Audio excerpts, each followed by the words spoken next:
Hello everyone, hope you're having an excellent evening.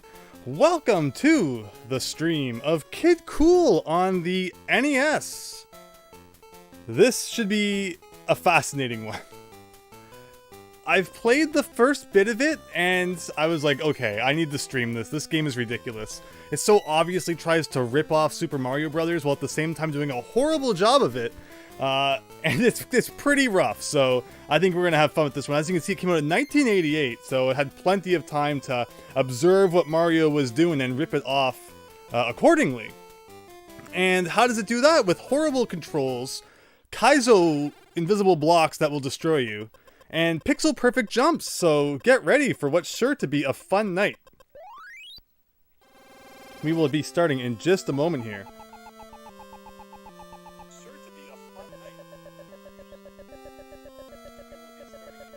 All of the levels look good. Yeah, I hope you're all having a great Thursday here. Hope everyone's, recovered from that Nintendo Direct yesterday. That was a fun one. Thank you to everyone who joined in the pre-show and the live reaction. It was cool trying that out. I'm happy I did it. I think it turned out pretty well.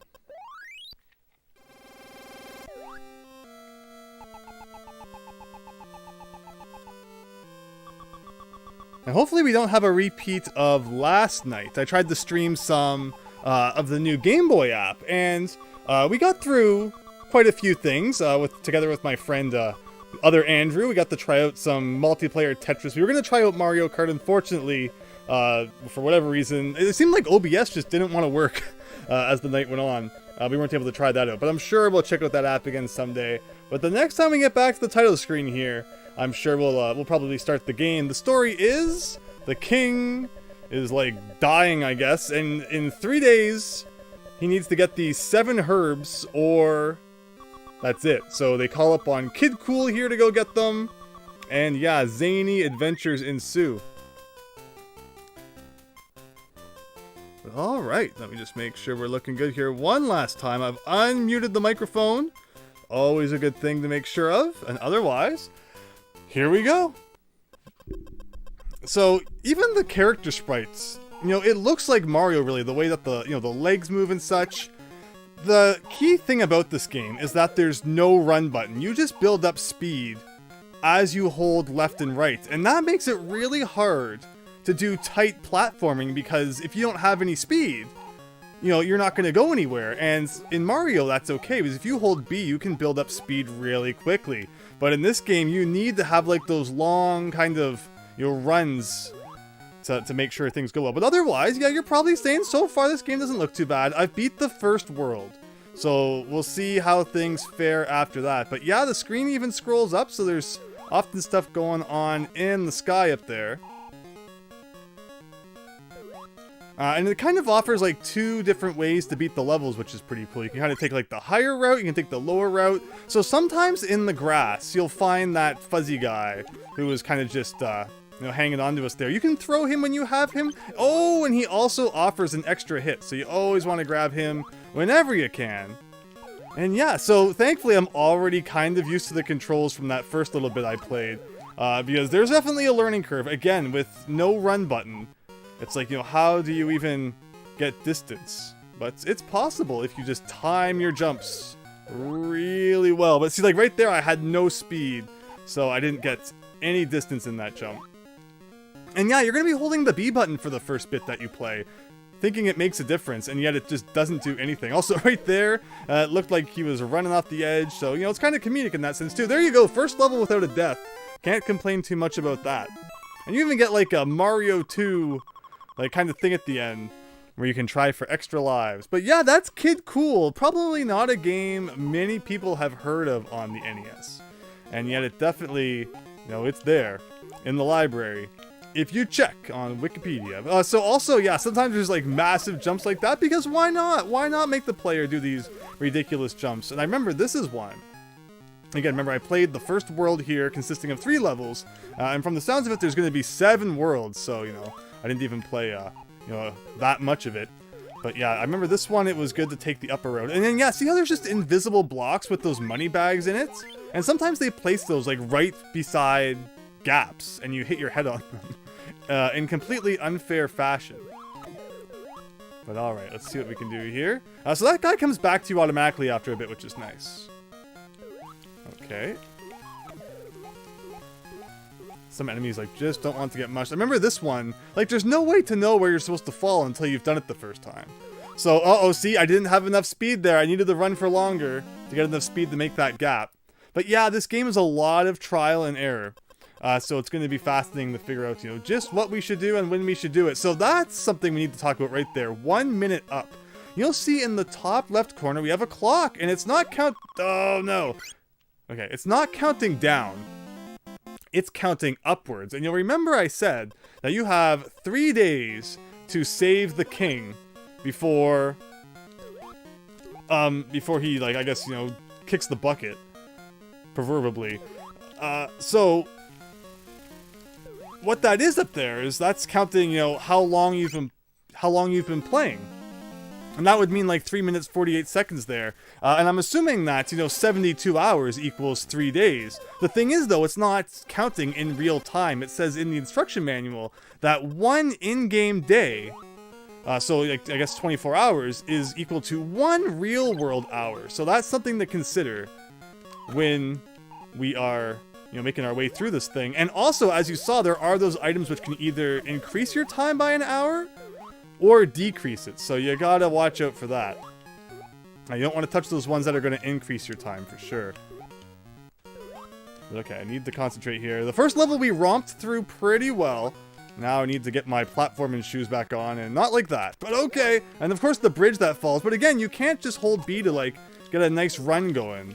So it's really strange that, you know, the platforming it requires to do here. And also, even though I had that fuzzy guy, because he wasn't on my back when I took the hit, it still counted as a death. So you have to be careful of that as well. You know, if you throw him and he doesn't come back, you are completely vulnerable to instant kill hits like that. So another gimmick this game has is that you can bounce on the water. It's very strange. If you run at full speed and then end up over water, and you hold the A button, you'll actually skip and then do bounces, which can give you some extra distance. Again, you're not really gonna know, like, when you should do that. And in that case right there, all I did was jump and I hit that platform that was kind of above the screen that you had no idea of knowing was there. Thankfully, though, it seems like you get as many continues as you want, as long as that timer at the top doesn't run out. And again, I've never played to the point where that happens, so I don't know how long exactly it takes. Again, if it's really 3 days like it said, you would assume 72 in-game hours is when you would get a true game over. But we're just going to see what we can accomplish tonight, and I figured this would be a funny one to share with everyone, so hope you enjoy seeing what's going on here. Can we make this jump again? Oh, just barely, yes. Oh no, okay, it's okay. And like, yeah, you don't have as much control as would be nice. See how you can kind of skip and you have to do a thing like that? There's definitely a learning curve to this game. Very good. I think this is the end. Okay, level 2 down. There we go. Mr. American just subscribed. Thank you so much. Hope you're having a great night as we check out Kid Kool here. We're gonna see just how much of it we can beat. Again, assuming maybe 7 worlds at 3 levels each. So, you know, we're looking at like 21 levels if calculations are correct. So this level introduces those springy things, which, considering the controls for the rest of the game aren't that great, you know, they don't feel that great either. Ugh. Okay, I remember for this one, there's an upper path that was good to take, because it had a 1 minute down item. Which, remember, you want to remove that time off the clock. You don't want that clock going up. So we'll see if we can reach that here. And yeah, again, this is just World 1, so I have no idea, like, you know, what themes and stuff we might encounter along the way. Oh, no, but I fell. But thankfully, it's not a death. I guess it could be worse. But yes, so, you know, there's going to be a, you know, a big learning curve here. And you have to do the skip before you hit that springy thing, or else you won't make enough distance. It took me a while to figure that out when I first played, but it's good that, you know, I've kind of figured out the you know, all the quirks this game has before we started the stream. Otherwise, it would just be like an hour of me not knowing what to do. Okay, so here's a boss. You have to get behind it and then hit the switch. Does it remind you of Koopa at all? It's like, seriously, could it be any more blatant of a Mario ripoff? But you can't just hit it once. You gotta keep jumping. I'm not sure exactly like what's happening, like why jumping on the switch hurts this guy. And also, it's interesting that you can stand on top of him and not take any damage, but okay. One more, I think, should do it. There you go! We blew him up or something. So that's the first world of Kid Kool. Pretty interesting. Oh, and it's not just enough to beat him. Oh, wait, no, we gotta go pick up the thingamabob here. And the time was still counting down, so if we lose by like 3 seconds, it's all because I thought the level would end automatically. Oh, and we still have to go to the right. There you go, that was a good like 10-15 seconds time waste there. But again, hope you're all having a great night. Thanks for stopping by the stream. If you're someone who's found my channel recently as a result of like the Pokemon video and such, thank you so much. Hope you enjoy my content. It's a lot of retro stuff, and don't worry, there will be more Pokemon stuff coming soon. Tomorrow in particular, I think I'm going to be doing a Pokemon related stream, so hope you'll all look forward to that. But okay, so this is now new territory for me. I've never seen this before. Looks like this is the gas blowing out from Pipes World. Interesting. I'm like, why would I ever go down there? And here's some more of those invisible blocks with money in them. Okay, so I could have gone up. Oh, and I still managed to get up here. Okay. And again, like, you just never know what's below you, so you always have that feel of... And look at that! Kaizo block! I just hit an invisible block, which sent me down to the lower level. But there's always that feel of, like, you know, I just want to do massive jumps and see where they take me. But when you have no idea of knowing what's below you, it's like a 50-50 shot if, you know, that was a good idea or not. Well, I guess we're not going up there now, thanks to the old Kaizo block. So let's proceed to the right. Zach Antley, hello! Thank you for checking out the stream. Hope you're having a great night. Now, hopefully, you know, everything sounds correct here. You can hear me well. I'm pretty sure I checked like 5 times that the microphone was unmuted, but you know, it always seems to be that 6th time that you realize it wasn't somehow. But no, hope you're doing well, and thank you so much for stopping by. Checking out an old, obscure NES game here, as we do on this channel. We play the classics, we play the obscure ones, we play the lesser-known ones, and of course we play games from other series as well, like just mentioning tomorrow we'll probably look at some retro Pokemon. So hope that you enjoy that. Mike Mayberry, greetings! Thank you for checking out the stream. Hope you're having an excellent night as well. So this is Kid Kool on the NES, and it's very clearly Mario 1 inspired.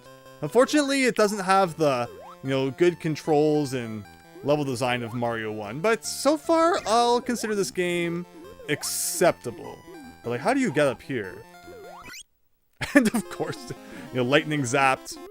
One-hit kills are always great unless you got that guy hanging out on your back there. But yeah, I hope you're all having a great night. And I don't know what it was that just came out of that that thing of grass. Although unfortunately that will be a game over. But thankfully you start at the level that you game overed at. So as long as we don't waste too much time, we should be good. It's just a matter of, you know, learning whatever new mechanics each new level introduces and then not taking 17 years to beat the level.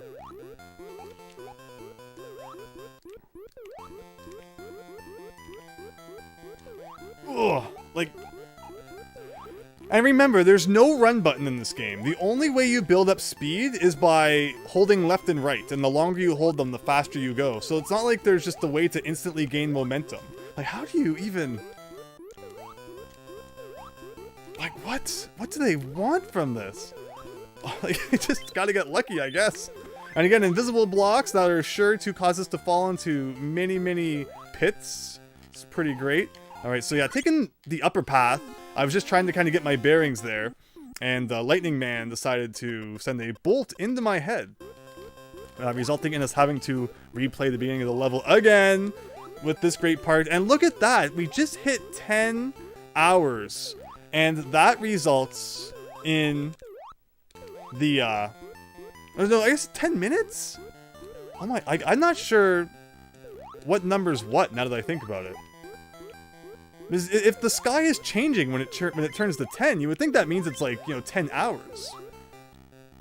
So I'm kind of concerned now, actually.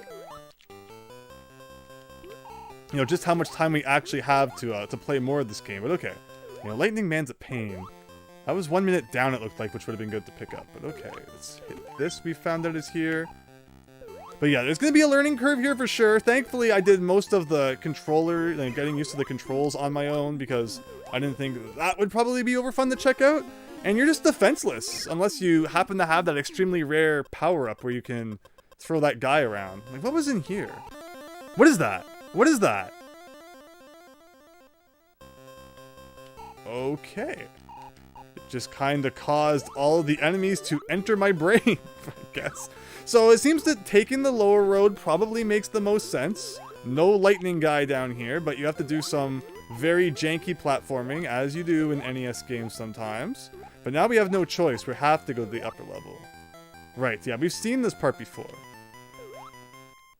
And you gotta do more awkward jumping with the burst of air here. Okay, very good.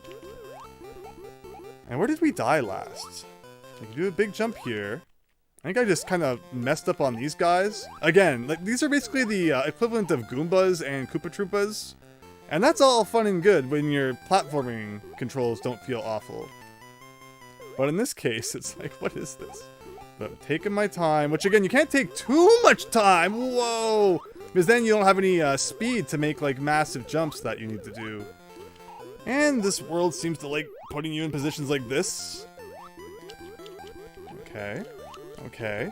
And what is this? No, no, no, no. Okay. So I guess no. I need to do a big run, I guess. Okay, not too far. Urgh. What? Oh, well, okay. Again, you know, the game and its blind jumps. Like, how was I supposed to know that's a hole you're supposed to fall down? An arrow or something would have been nice. Okay, come on. This has to be getting close to the end now.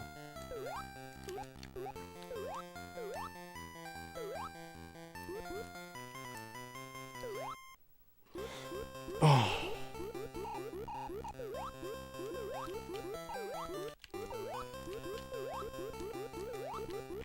Like, I guess I have to go down again? And like, do I just go down nicely? Do I make a big run and jump for it? Yeah!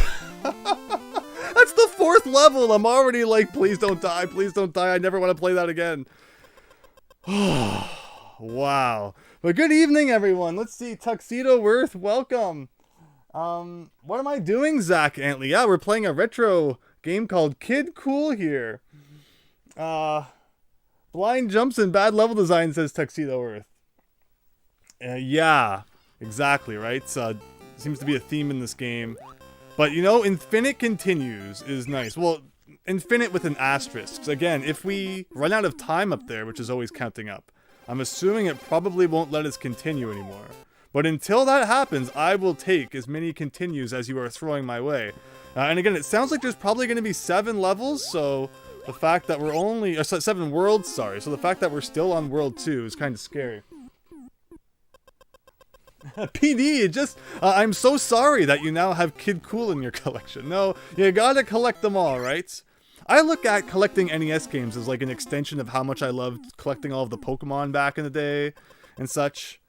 So yeah, the fact that you're, you know, building up an NES collection is awesome. And you know, even the jank games can be fun at times. But like, I don't know how I'm supposed to dodge that guy.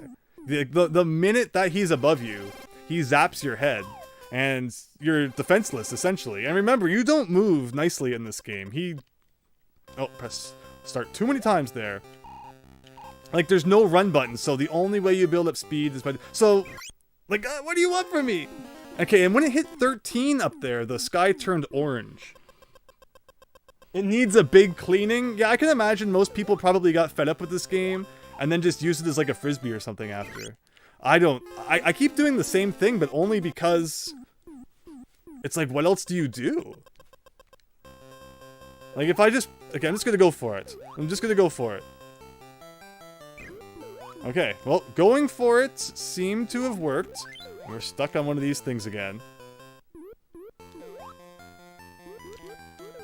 Like, do I need to go... Can you go any higher? No, it seems like 2 layers is kind of the max that each level has.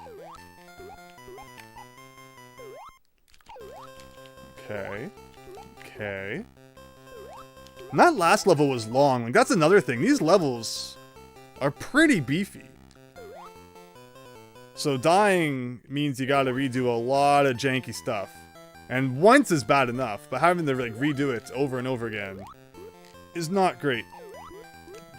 Like, what is the best way to deal with these? Like, why, game? Why did you think these were a good idea? Hopefully after World 2, we never see them again. Although there's probably one of those things that, like, the developer was super proud of programming, and they will show up in every world from now on, like, 40 times. And every time we bounce on this guy, the screen has to go up and down, and up and down, and up. Oh, this is painful. This is painful. Like, what do you want from me here, game? I don't know how I've been doing this, but it somehow has been working. Oh, this air, like, no, the dumb air. Zach Antley, yeah, the Wheel of Fortune games on the NES are a lot of fun. You know, because Wheel of Fortune doesn't have to be flashy and have the best graphics and the best sound. You know, it's the game that's stays the same no matter what console you play it on. So if you don't mind 8-bit graphics and 8-bit music, there's nothing wrong at all with the NES version of Wheel of Fortune. It's just the fact that you're going to get a lot of puzzles, which, you know, actors and shows and stuff, which aren't all that relevant these days. But, you know, if you like your 80s, 90s trivia, then you probably... I'm just going to take the death here, get my 3 lives back. And, you know, the NES Wheel of Fortune games can actually be really good. So again, we have a 13 on the clock up there. No, 14 now. Okay, we are losing time fast here. Okay, so it seems like that's just what you have to do at the beginning of the level. Just be really fast. That tuft of grass over there, like, that's the problem, is that in order to find items in this game, you just have to, like, run past random patches of grass. Sometimes the items that are in the grass don't even come out, so, like, you know, you could spend all day running back and forth around it, and then, whoops, there's not even anything in that grass anyway, and you've just wasted, like, 30 minutes. Yeah, everything about this game is just strangely made. Okay, okay.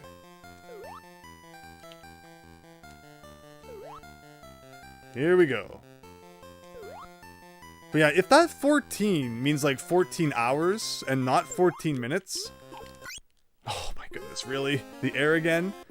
That means we've used up like a fifth of our time and we're not even done the second world. That would be really concerning. And I forgot you're supposed to run. I forgot. Wow, it actually worked out. Mike, you remember renting Kid... Oh, and then there's those Kaizo blocks. You rented Kid Kool back in the day, and it was not a favorite. Well, see, that's the good thing, though, is that you rented it. You didn't ask for it for your birthday or something, and then use up, like, your one big birthday gift on an awful game. Because there was nothing worse than that. It was, like, you know, like, getting, like, that one game every once in a while, and then it being a not-so-great one. I rented a lot back in the day, particularly Super Nintendo games. I rented, like, Mega Man X2 a lot, Donkey Kong Country 3, Link's Awakening DX I rented the first time. I even rented Mario is Missing, so that's a good one to rent, right? Because, you know, when I rented it, I didn't know it was just, like, an educational thing. So by renting it, I was like, oh, okay, well, now I never have to ask for this from my parents. So it was good to know.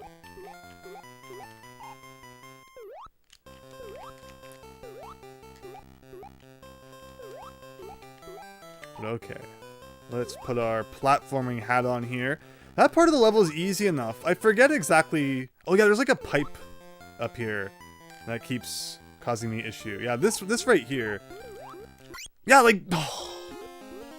You're just trying to land on that guy. I guess I should just stand to the left and let him come to me. Does that give me any checkpoint at all? Nope, you gotta do the whole level over again.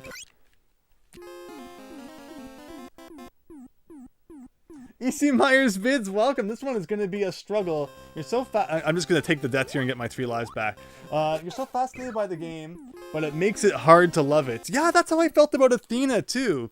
Is like, it piques your curiosity, right? There are elements of it that make you want to see more of the game, and yet the game just fights you the whole time with bad controls, bad level design, and it's like, it's a real struggle to make any more progress. But you just want to see more. You're just so curious where this is going to lead. But thank you again for checking out the stream. It's good seeing you, and it's good seeing all of you. Hope you're all having a great night tonight. Again, hopefully everyone's still hyped from that Nintendo Direct yesterday. I'm still running around screaming over finally 10 years after the last one. A new Layton game is coming out. I love Professor Layton. Such a fun series. And, you know, we were spoiled for a while there. There was like a new Professor Layton game every year between like 2017 and 2013. And then there was just like nothing now for a decade pretty much. So it will be great to finally play some Professor Layton again. Hopefully they do a good job on it. You know, I worry a little bit after Layton's Mystery Journey wasn't so great. So we'll see what level 5 does. But hopefully they realize their mistakes and make a good game. Okay, so this here. See? Like, and then you're fighting the wind, and then suddenly it stops, and then you get your momentum back. The day-night cycle is really cool, except for the fact that, you know, it looks like if I run out of time, I'm gonna have to, like, probably start from the beginning again, and I'm not looking forward to that. Okay, so again, like, where are these guys positioned because when I jump up, like, do they reset their position? It seems to be the case. But, oh, it makes you nauseous, the screen going up and down like that. Okay, so that works like,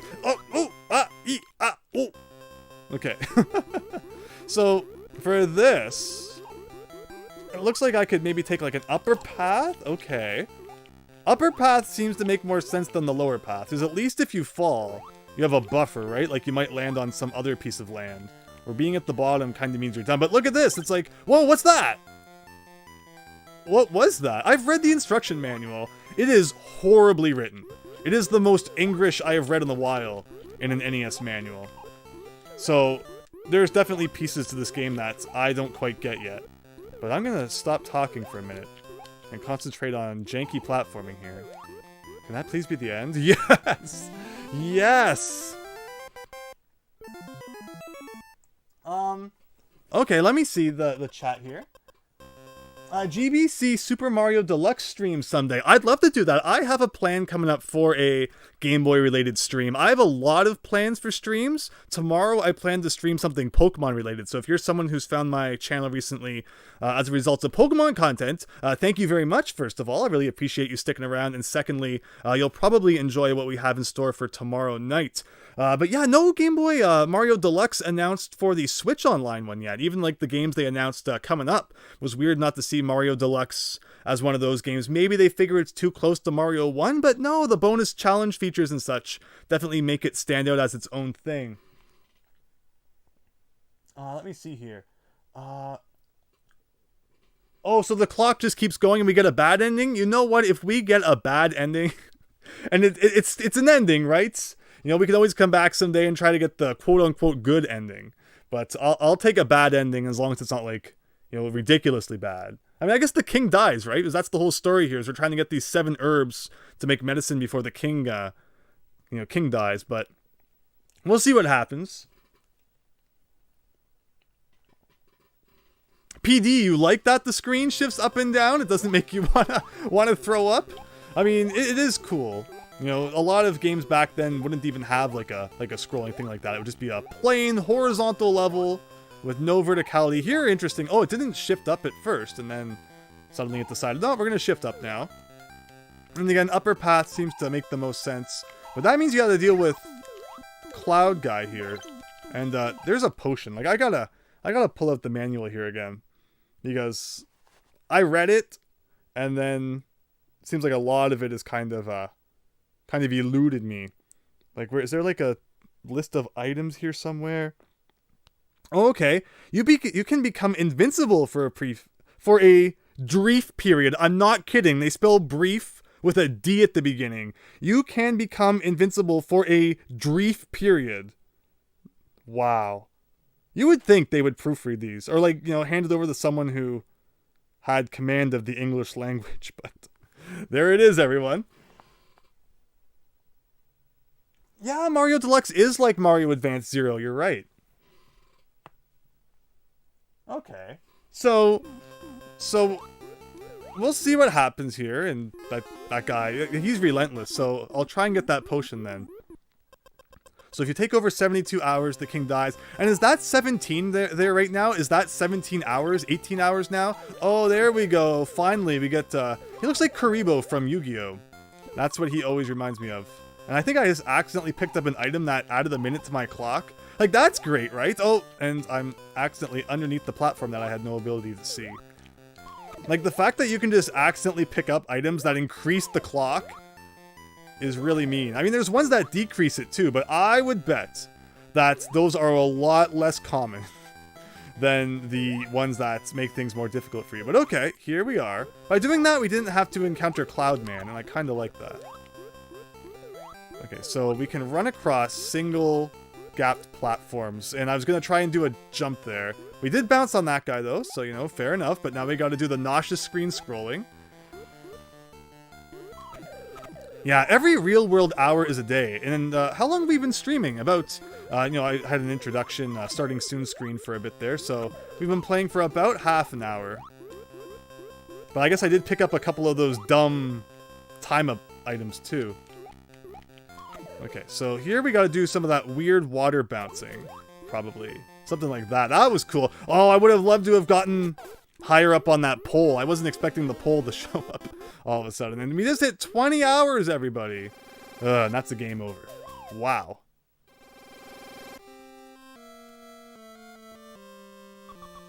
The king won't take off his armor. Do we want to see the king without armor?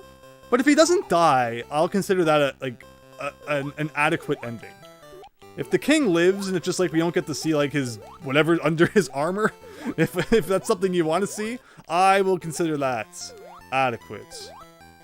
And sometimes with games like this, adequate's just what you gotta go with. Okay, so where was that potion? That guy is just evil. That water bounce is so tricky. I think it's really fascinating. Like, it's a cool feature. Thankfully, what happened was I played this game for a little bit. I beat the first world and said, you know what? This is so weird. I need to stream it. So thankfully, during that, you know, hour or so I spent on my own just beating the first world, it got me used to the controls. So, you know, thankfully, I'm not showing all of you, you know, just me fumbling around trying to figure out how to play the game for an hour. Time can be stopped for a brief period if I pick up the clock. And you know what? That sounds good to me. But will it keep going even though I'm dead? That's the question. Alright. Oh, no, it started back up again. Alright, yeah, we should be grabbing this guy. Again, the fact that items just come out of the grass randomly never feels that great. I'm just running because I don't want to deal with this guy.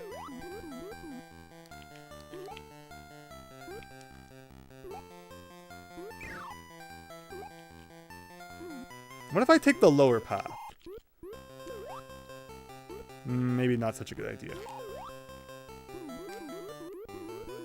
Oh, I didn't even see that guy there. Okay, so big jump.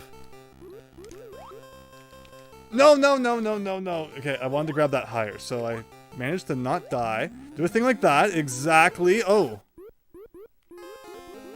And it just sent me right into the water. Huh. When you streamed it, people had to watch you fumble. Yeah, there is a learning curve for sure. I've likened it to essentially Super Mario Bros. 1 controls, but with no run button, where you just like accelerate the longer that you walk for. Because the jumping definitely has like a Mario 1 feel to it, but without the run button, it's amazing how little control you have in terms of your speed. And there was just another time up item I collected, unfortunately. Okay, potion, thank you.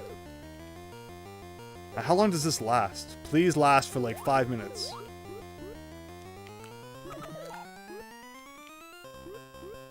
It could. I wish it had lasted a little bit longer, and then I hit a Kaizo block and got sent right into the water.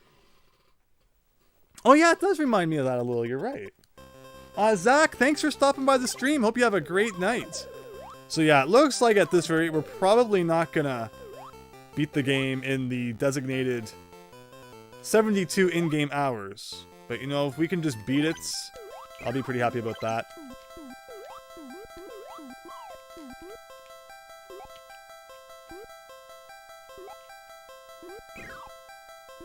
And that's certainly like a 1 second music loop.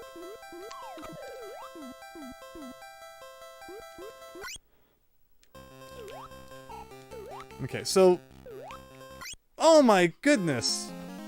Bad platforming strikes again with the getting clipped by that guy. Okay, so we start right here.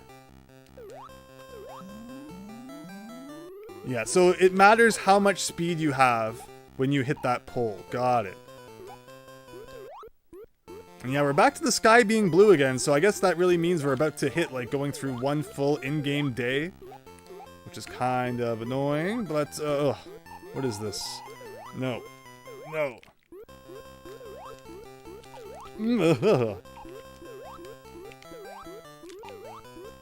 Okay. Ugh, why did you have to come back? Wait, there's 2 now? I thought there was only 1 before.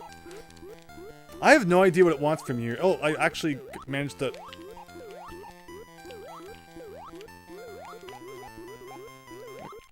Ugh, this just feels so bad. This just feels awful. The last thing that a game with bad controls and physics needed was wind. Like, people think that the wind in Mario 2 is bad. I've never found it to be... Oh, whoa, that was cool, although I didn't time my A press correctly. Look at that! Look at him go! Okay. Okay. This looks like probably the end, but there's probably going to be a boss for the end of the world, right? Although it still hasn't ended. There's still lots of time for me to make a dumb platforming mistake. Oh. This looks like the boss from the beginning of Sonic 1. Okay, do I just jump on you? Okay. Okay.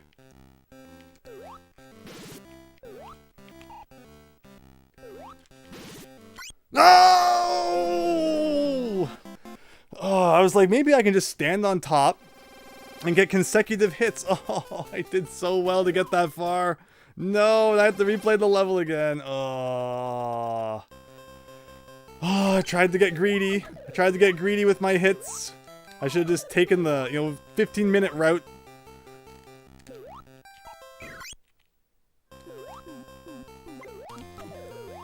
Can you, like, ride that cloud like Lakitu? That would be awesome.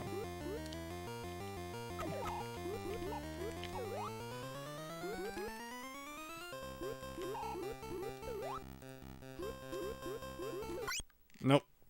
Without the Karibo guy, I had no way of clearing those guys out. Man, again, hope you're all having a great night. Thanks for stopping by some janky NES stream. Oh, and I missed my fuzzy guy. Or no, he's here. Is he here? No, I guess he was back.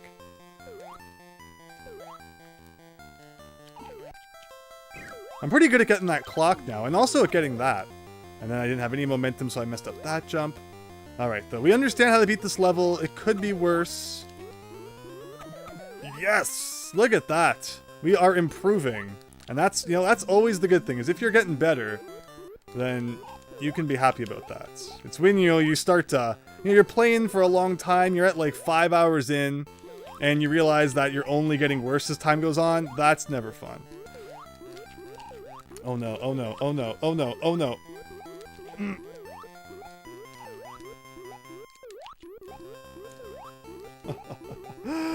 Whew, that felt bad, but okay.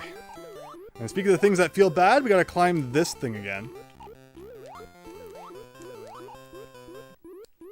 And I get it, it's supposed to be funny every time he kind of like falls off a ledge and he does this like, oh no, I'm not on a ledge anymore thing. Hey, it actually helped us get back up that time. Interesting. Oh, this is awful. This is just bad. Oh, look at that guy coming from up there. Okay.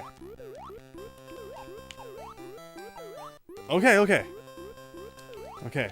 What did I do last time? I feel like I probably just made a jump for it. Okay. I'm gonna hit this pole. I'm gonna fly over like everything. Cool. Very cool. What did I just get? Wasn't that actually like a time up item? Oh, okay, this is the worst, but okay. Boss time. Let's just take our time. Oh, this bad momentum is just awful. It's not like Mario where it's like, if you want to jump to a certain spot, you can, you know, hold the B button and just get the exact distance and speed that you need. This game just makes it so difficult on you. Okay, the fact that he's getting shorter after each one is nice. It's a nice touch. Hopefully one more. Nice! Okay. Whoa, what does that... Oh, so that's a 1-up. There you go. So, I play my games... I've been playing them in alphabetical order, and I don't stream all of them, just because... You know, oh, that's a good item to get. So I would never stop streaming pretty much. As I just play, you know, retro games whenever I feel like them, really. But, you know, some of the ones I think would be more particularly fun to stream, I save until, you know, it's a good time for me to stream them. But like earlier today, I beat Mermaids of Atlantis, the Color Dreams game, and that was pretty jank. But we got it done. But yeah, so that's how it's been going. And at this point, I'm at nearly 400 games beaten. And in terms of this, like, so I've beaten every game alphabetically before Kid Kool, with the exception of Flintstones at Dinosaur Peak, because I don't own it. Hit an invisible block.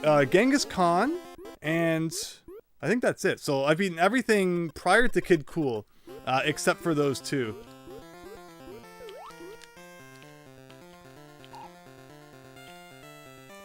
And yeah, the reason that I stream a lot of the tougher ones is because those seem to be the more interesting games to play. So, yes, whatever I think is fun to share with others are the ones I like to stream. But I saw you do the stream last night. Very cool.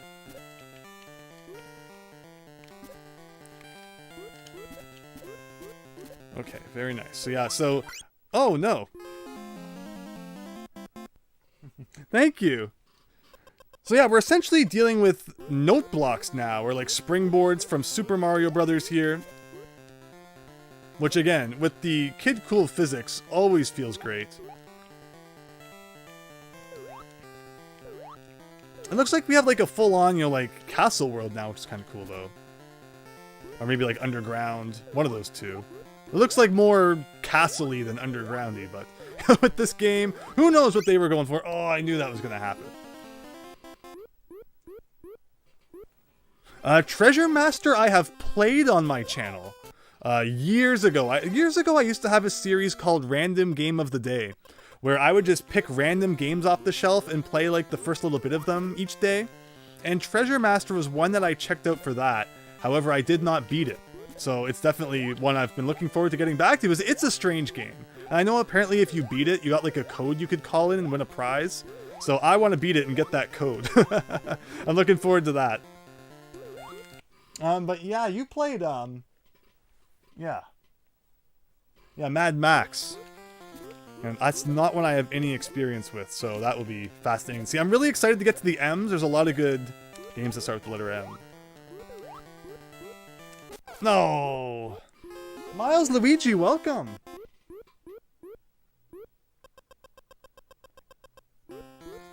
Oh, yeah, Miles Luigi, yeah, so that was Treasure Master, exactly. I mean, the title screen, or rather the cartridge label, doesn't really give a good impression of what this game is. You know, there's nothing really cool about this game. And Kid Kool himself seems like the most average guy. Like, there's nothing radical or anything about him, so I'm not sure exactly what they were going for there. But okay, let's do a thing like this. Like, it's not like having more speed helps you get past these areas or anything like that. No. Okay, thing like that. Perfect.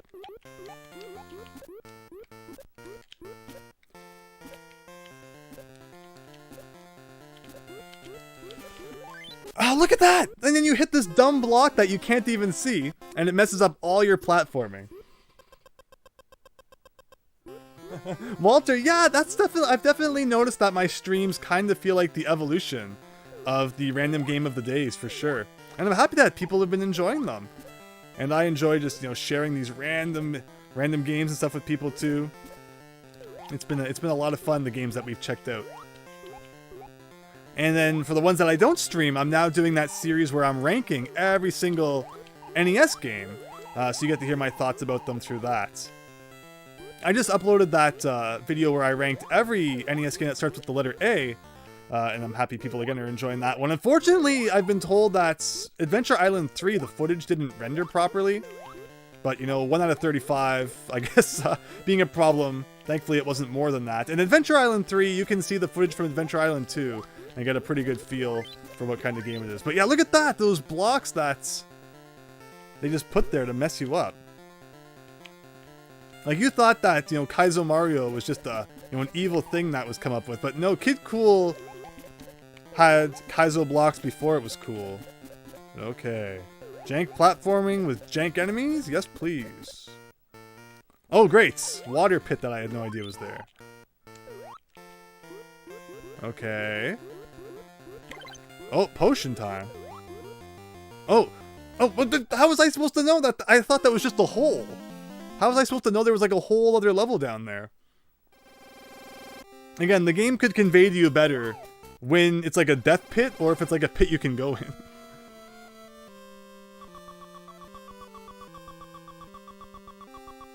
Tuxedo Worth, they figured that the box art alone, yeah, that's it. Like, if you just look at the box art of this game, you might think, okay, it doesn't sound too bad.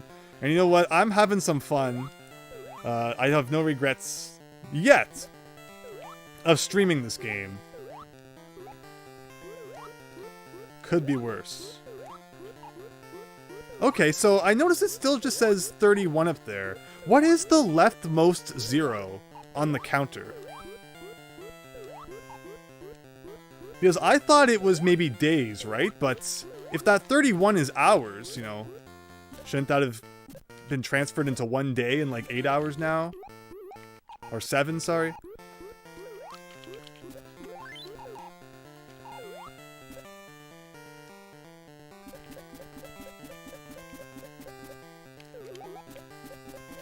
Ugh. Whoops, okay.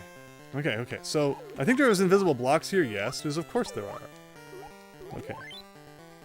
So now we know that there's actually a lower level here. There's actually an invisibility potion in this grass, right? And sometimes it's like, how do you even make the stuff appear out of the grass? I think you have to be a certain speed when you run by it. Yeah, weird. So where can I actually fall? Okay. Like, there was no way to know that all of this was hidden beneath you. I don't have enough momentum to get over there. Okay. And there's no way to stop bouncing now that I'm bouncing, so... Okay. Funnily enough, the bouncing physics are actually pretty good compared to everything else. You might think that they'd be really jank or something, but no, this doesn't feel that bad. But the invisible blocks, I could do without.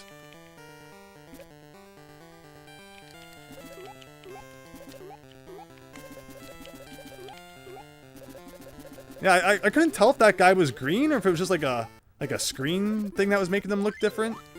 If I could phase through this wall and not have to deal with any more of the level, I would like that. Where's the warp zone? Doesn't this remind you of 1-2 in Mario?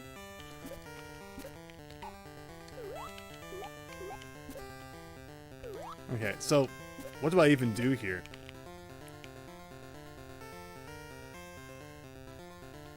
Thing like, no, like... I don't know what it wants to make that jump. That's awkward. It's like they took the worst parts of a lot of games and put them together. Yes, I can agree to that.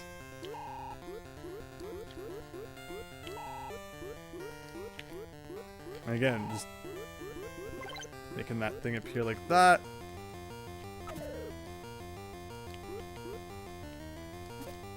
Alright, so now that I have invincibility, I can just like...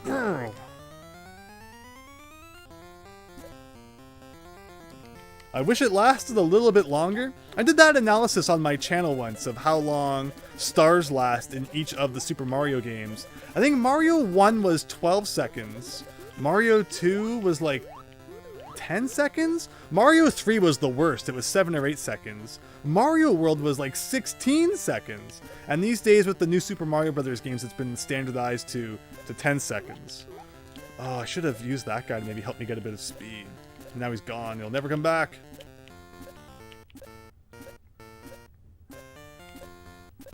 Oh, oh. Can this be the end? Please, yes! Yes! Very nice.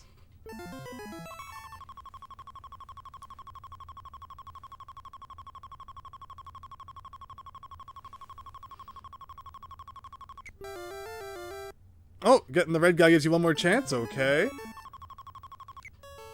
That's really fast to get it. I did get it once, but man, is that tricky. Let me just grab a drink here, read the comments for a second.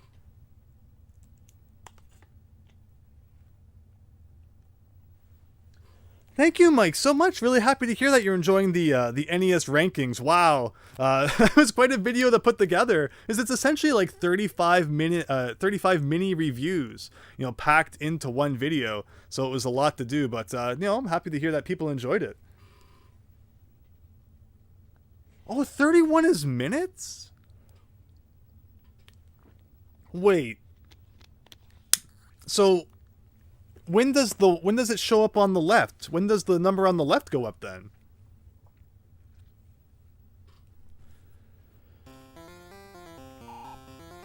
And again, like the sky was changing. Like the sky wouldn't change like that after only 30 minutes. I'm confused. You know, in case it wasn't the game wasn't confusing enough, they add in this time system that makes no sense. It's pretty great. So I guess the lesson learned here is that holes that you die from always have water. You know, it's just another one of those video game main characters that can't swim for some reason. And I can't bash characters like that because, of course, my favorite video game is unfortunately guilty of that very same trope, Star Tropics. That whole game just breaks, you know, if the main character can swim. Every level trivialized, except the space ones, I guess. But, I mean, yeah, so I can't diss characters that can't swim, or else I'd be dissing my favorite video game of all time. Oh, bad jumping physics. After 60, well, oh, I mean, okay, so that makes sense. Like, but 60 minutes wouldn't be a day. But I understand then. Okay, so basically, so is that a, oh, it's a legit clock. Okay, I understand now. So the far left number is in-game days, but the middle number and the right number are real-world minutes and seconds. Oh, I understand now. I understand. Gotcha. I thought it was like in-game, you know, if the games are in-day, then it would be an in-game minute and hour system as well, but no. So you gotta separate it mentally there. Gotcha. Thank you so much for explaining that. Because yeah, I was not grasping that initially. Yeah, the upper path's definitely better there. Yeah, so, or you could just look at it as it's not really counting days, it's counting hours. But you would assume that, you know, if in-game we're talking in terms of days, it would show that in-game. But so you just look at it as like a real clock. Understood, understood. Yeah, that was confusing me for whatever reason, but we figured it out now. So that actually means we've only used up 1/6 of our time. And we're halfway through World 3 here. So, you know, maybe we could still beat it with the time requirement, but I was worried that we would still be seeing this freaking air blowing at you in every world, even after World 2. Like, this is not fun. This air is probably my least favorite part of the game so far, just because the controls are not made for fighting against freaking wind physics. Oh my goodness.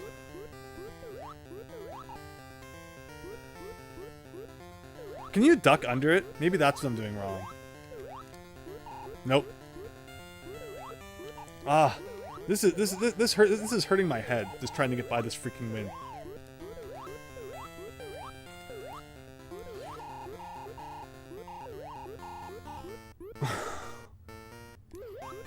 Oh my goodness, that was painful. That was painful. You know, it's pretty bad when the worst obstacle in your game is not an enemy, not spikes, Not like a rising death ceiling. No, it's just freaking wind coming out of a pipe. So why would I go left? Is there going to be something secret over here? I wonder what extent to this game has secrets. Does it have like warp zones? That would be kind of cool. Or like, why would I ever want to go up here? Does this grass have something in it? It might, but we're not going fast enough to find out. Oh no, and then how was I going to know that was going to happen? How was I supposed to know there was going to be a pit of water there? Ugh. This game. Big Phil, right to the S tier, you bet. In fact, I think we're going to have to pull out the double S tier for this one. It is just such a beautiful game. Masterfully crafted. Ugh.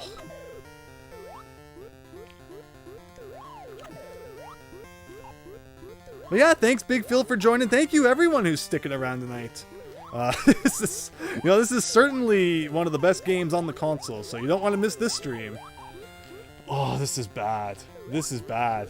This could be like, if this is like the worst part of the game, I would not be surprised, but you know, you never know. Okay.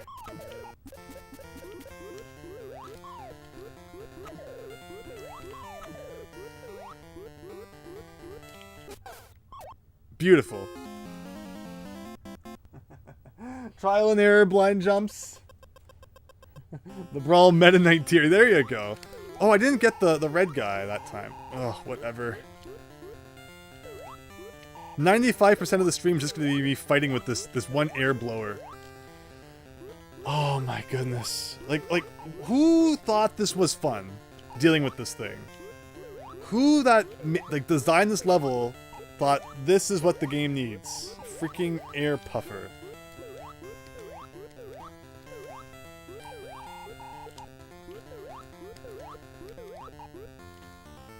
Like, I noticed that it stops sometimes. Is there a consistent amount that it blows before it does that? 1, 2, 3, 4. 1, 2, 3, 4, 5, 6, 7. No, so it's not even consistent. So you can't even time it.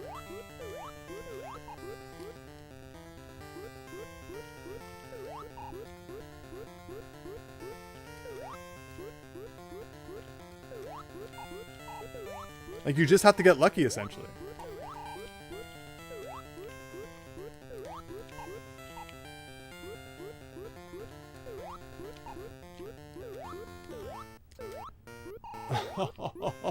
This is so painful. This is one of, like, of all the things I've played in all the crappy NES games, this is one of the most painful moments right here. It's like, you know, it doesn't just kill you and let you try the level again. It's just like a constant purgatory of just, oh, this freaking gas. Oh my goodness. Worse than the wind in Karate. You know, I beat Karate Kid almost effortlessly. Like, I could not believe how quickly I just put that game in and then just, I think I got one game over, and then the next run was my winning run. I figured out that in Karate Kid, it's made so that there's always two enemies on the screen at a time. So if you can position those two enemies behind you, no more will spawn in front of you. And then you just kind of run through the whole game without having to fight anything. And even though there's wind, it didn't really bother me at all because I didn't have to deal with enemies at the same time. So that was what I found out about Karate Kid. Oh, now I have to do that beginning part again. Oh my goodness. This is painful. I was giving this game the benefit of the doubt beforehand, but this has just been, like, there's probably a trick to it. And it's one of those cases where the guy who made the game probably knew the trick to it, so he didn't realize just how frustrating this was. And again, I found that out myself when I designed like Mario World levels or something like that, or a Mario Maker level. You think this one part that you made isn't that bad because you understand how it works going into it, but then everyone else who tries it's like, Andrew, this is ridiculous. So it's funny how that works. And especially back in the NES days, they wouldn't have had people testing this to tell them just how bad it was. But okay. Come on, guy. Come on. Come. Oh, and I died because he wasn't on my back. Another great part about this game, you throw the red guy, and it's great, you know, that you actually have a projectile in this game. But then he takes like 40 years to come back to you before you can throw him again. That would be like only being able to throw one fireball in Mario, like every 10 seconds.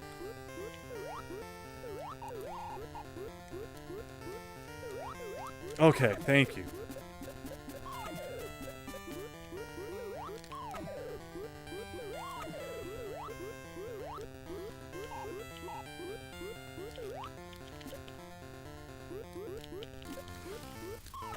Okay, we got them both.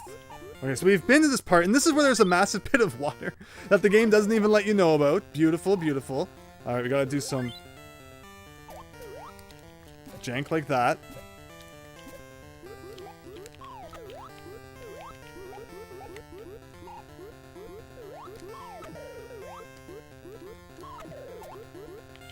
It might just be the world that we're in. Everything has like a really annoying green hue to it.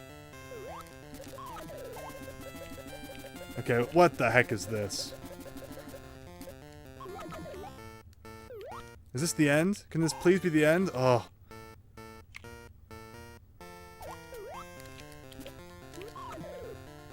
Oh, another wind puffer! And now there's water to blow me into. Thank you. Thank you so much, game. I love this. This is amazing.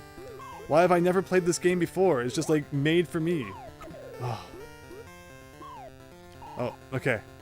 And just because I can, I'm gonna check. Is there anything in this grass? 1 minute. Oh, forget that. Oh. Thank goodness.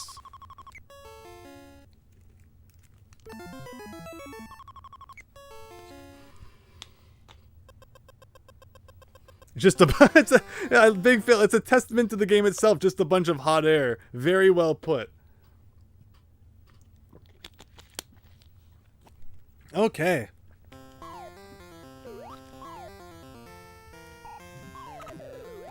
Alright, so at least now if we die, we can continue from this level. And we don't have to do that annoying freaking hot air thing again. But I'm assuming there'll probably be more of that. I say, as it literally shows up about 2 seconds later. I don't know if there's a trick to this or what that I'm just not seeing, but this is not, this is poor design. Okay, thank goodness. Oh, got no momentum.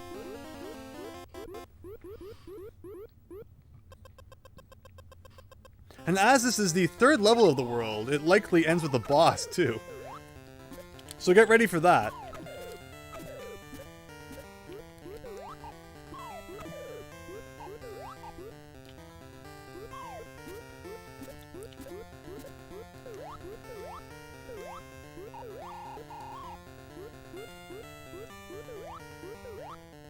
Okay.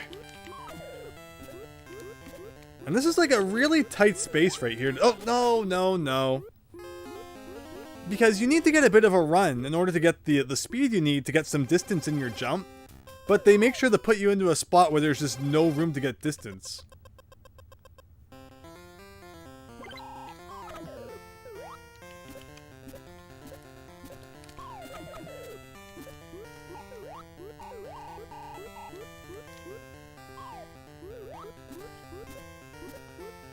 Come on, man. Get in there.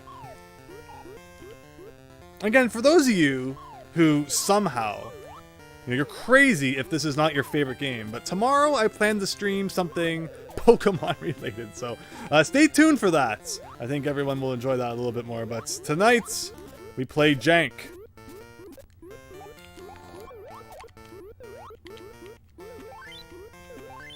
Let me see there. I just heard ye old notification sound. Raphael, thank you so much for the subscription. Hope you're having a great night. Sometimes in this game you just have to run for it, and that was one of those times. Is there anything up here? Okay, yes. I don't know if this can be considered like a secret. I like how the water moved up too. You would think, okay, I'm on a higher level, no instant death water, but no. It's up here too. Like a secret above cave pool sort of thing. Okay, what is this? What is this? Okay. If this is like a shortcut to the boss, I'll take it. Is there going to be water underneath me I have no way to prepare for? No. Although I do see water coming up. Oh, come on. Okay.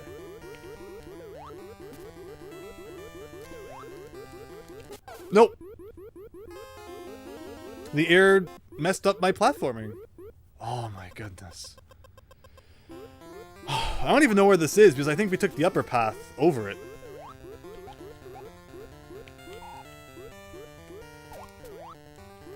Yeah, and then we came down from up there.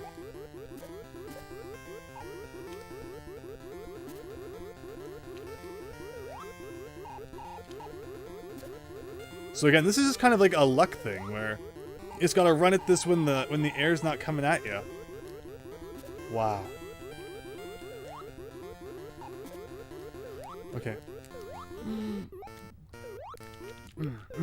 Oh, he jumped! Like, is that a green one? They look red to me. Like, I'm telling you, like, there's a weird color palette thing going on in this level. Or this level's just making my TV turn green because it's not enjoying this. But, oh, that was it. Oh, actually, I did the jump differently there, and I thankfully still made it. Oh.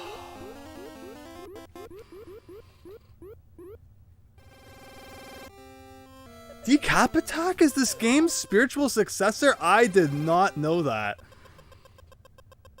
But it's actually one of your favorite platformers. I had no idea that these games were in any way related. Now I'm very curious how exactly that works, but thank you for letting me know. The way it usually works is, before I play a game, I read the instruction manual, and that's pretty much all I know going in. But once I beat it, I do a lot more research. I look up the differences between the North American version and like the Japanese version. I look up what kind of sequels and such it might have. But I like going into my games completely blind. Aside again, you know, from like the instruction manual and such. Things that you should read. Oh, there's a clock. Okay.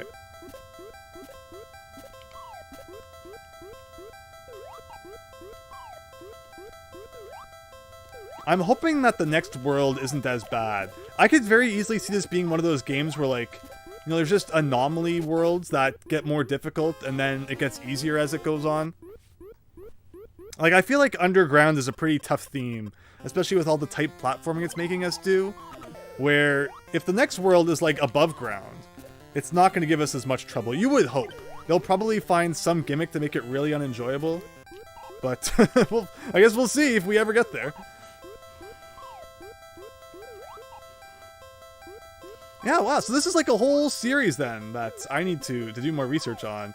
If they manage to make better games after this one, then, you know, good for them. Because this is kind of poorly made.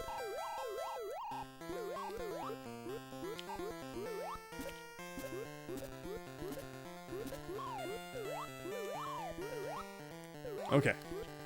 And I forget, how did I do this last time? Okay, something like that. Nope. I got too excited. You gotta do a jump, or like a skip and a jump. Oh, 47 minutes in. So if there's 7 worlds, and we use up an hour to beat 3 of them, that means we're on good pace. So, you know, we'll see what happens there, but okay. I also realized sometimes I hold the jump button, which gives me a higher jump, or a higher bounce off the springs, but you don't always want a higher bounce. So I need to be more strategic with that.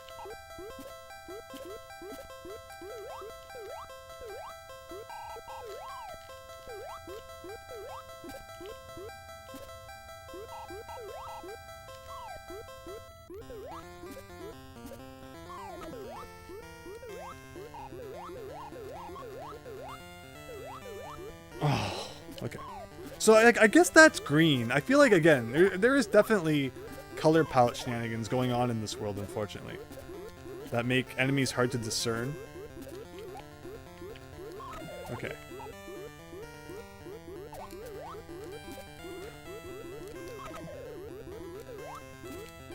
Okay. So we're back to this point again. If I could just get up here, we could take that upper path and skip part of the level, which would be nice. If I can ever get up here, though. Okay. Or do we even need to go up? Like, is there any benefit to that? I'm not sure there is.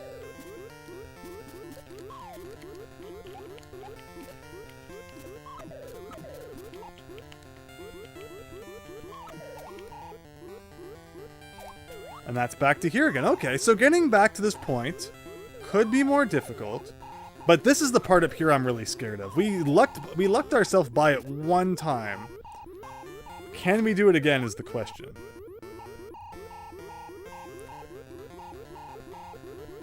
Now, come on, game. Come on. And this isn't even the part I'm talking about. It's the part after this. Oh. And like, look at, these aren't even enemies. Like, the most difficult part of this game is literally just freaking, and then the Kaizo block! I jumped and there was a block that I hit. Oh. Blue Hedgehog Man, welcome. Hope you're doing well and having a great evening. Thanks for dropping by the stream. Oh. And then there goes my extra hit too. I don't have that extra hit anymore, unfortunately.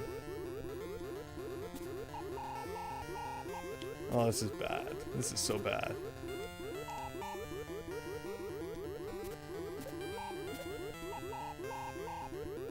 Who would have thought that air would be your worst nemesis in a video game? Oh. Like, I feel like I have to be missing something.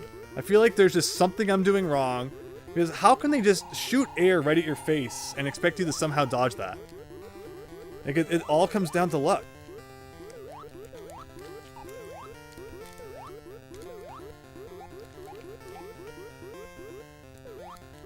Oh my gosh. Okay, let's be so careful here. I really don't ever want to have to do that part again. Okay, what is this? Okay. Okay, big jump here, big jump here.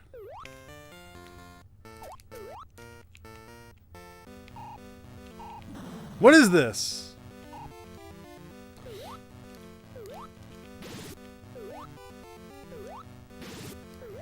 Okay.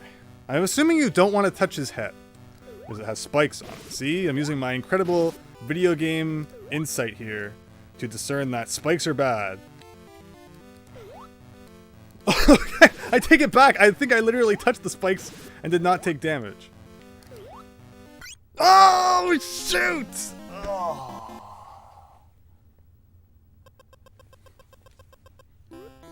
I don't know what to make of that. I really don't. Also, is this grass a hit? Like, if I run into this at speed, will I get a guy out of it? I feel like that has to be why it's here, right?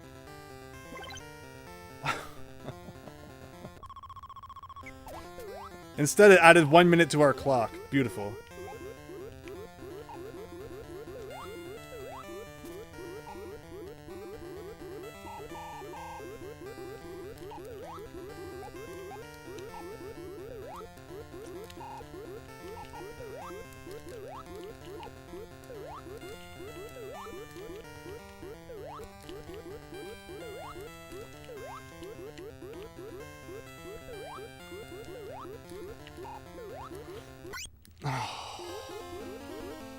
Hey Azul, how you doing?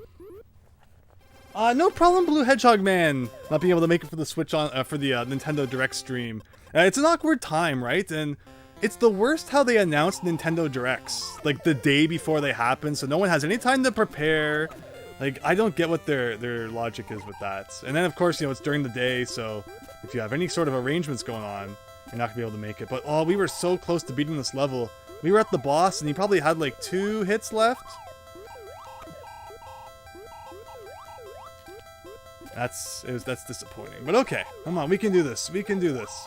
Stop blowing air at me, please. I'm gonna have nightmares of these air blowers tonight. I really am.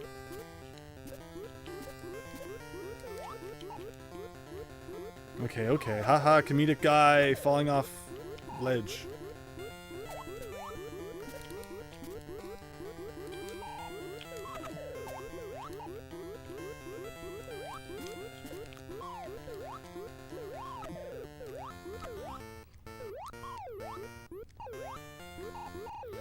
Again, there's an upper path, but I'm not even sure if there's a benefit to it. Oh, potion. Yes, please.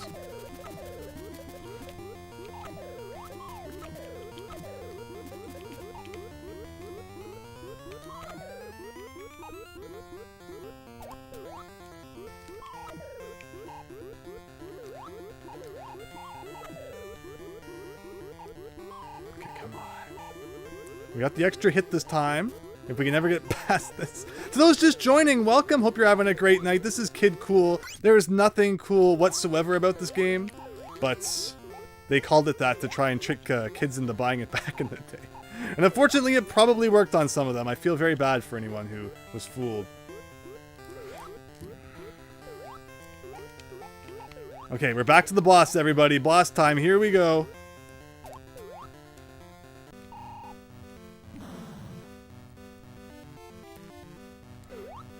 Okay, just have to jump on this thing a whole bunch of times.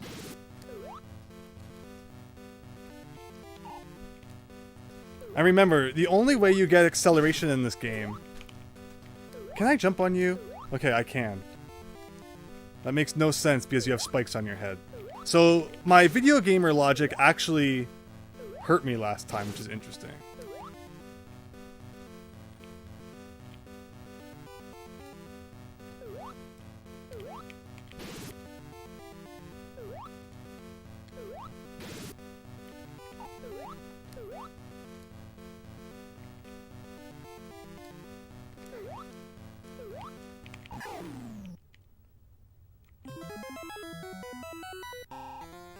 Okay, is that it? Is that it? Oh. Oh. Wow. What a hunk of garbage that was.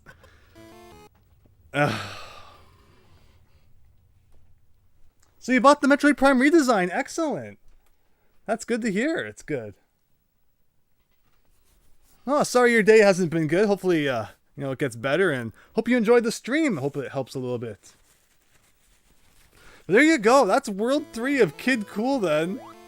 And again, as I mentioned, like, it doesn't get much more worse than Underground, right? Like, a level, you know, above ground desert level? This shouldn't be that bad, theoretically. Like, I feel like that cave we just did has really prepared us for this. So we'll see. Hopefully this isn't as difficult.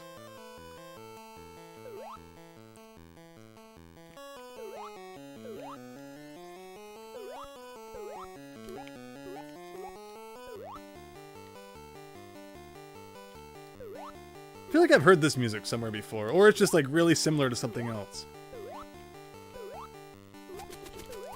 Oh, sudden cannonball. Amazing.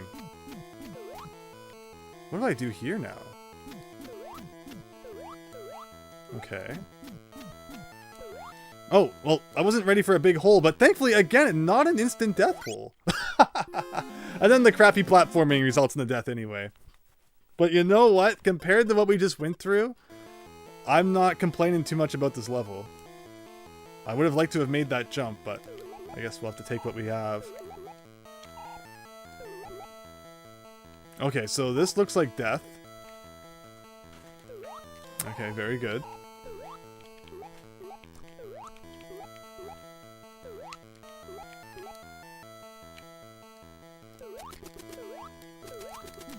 Oh, okay. Yeah, if I can get the upper path, that would be much better, I think.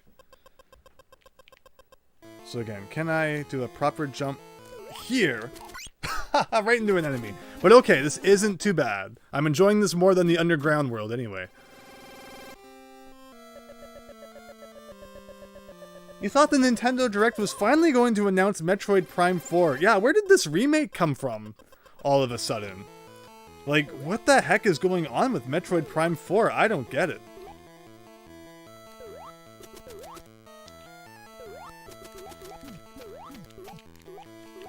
Okay, okay. Ooh, barely. But okay, so back to here. Very good. Jump across a few blocks, nothing too difficult.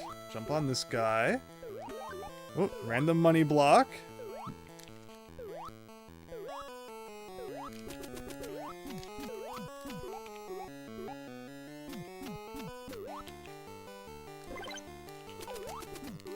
Okay, so you can land on top of the cannonballs. That makes that a lot easier.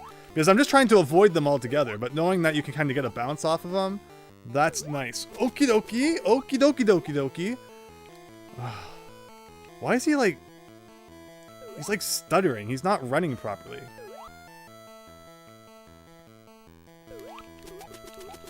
Okay, I'm gonna wait for you guys to come down here, because there's no reason to rush this.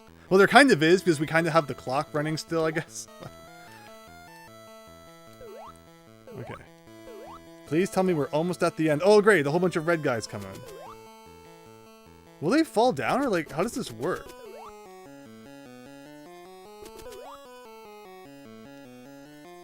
Okay, so they just disappear? Ugh, this makes you nauseous. So, I guess we're just gonna do this until they're all gone.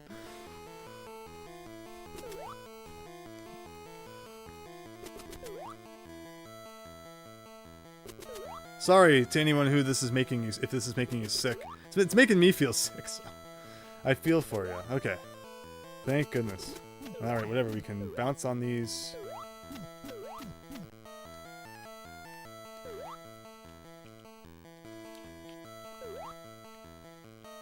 Can I wait for these guys? Oh. So much just like kind of staring at the screen, waiting to see what happens. It's drying my eyes out. Like, oh, Kid Kool, why do you suck at jumping? And is that gonna take me like all the way back? It did too. It took me all the way back here. So we have to redo all of that. Amazing. Just amazing. 10 out of 10 game design.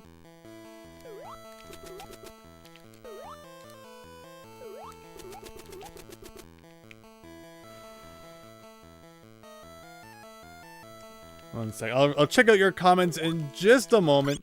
What? You explain what just happened there. That was bogus. That was complete bogus. Let me see. You're wondering if Metroid Prime Remaster will support the traditional GameCube controller. That would be great. Tears of the Kingdom was in... Yeah, very, very interesting.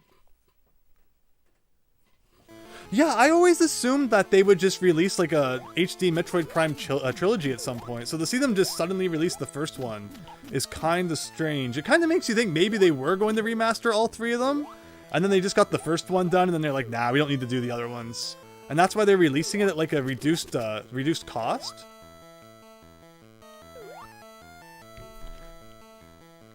Because yeah, it's strange to see Nintendo release a game that's not, you know, their full Nintendo price. Speaking of which, though, have you all seen that Tears of the Kingdom is going to be released for 70...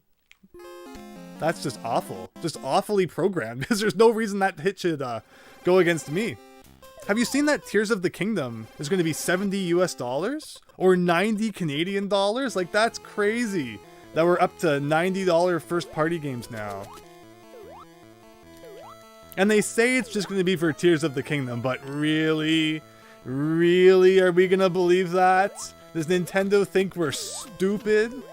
I don't think so. There's no such thing as just oh, it's only for Zelda. Then it's going to be an, oh, sorry, we just have to, you know, inflation. We can't help but do it for every game from now on. Totally wasn't the plan all along, guys.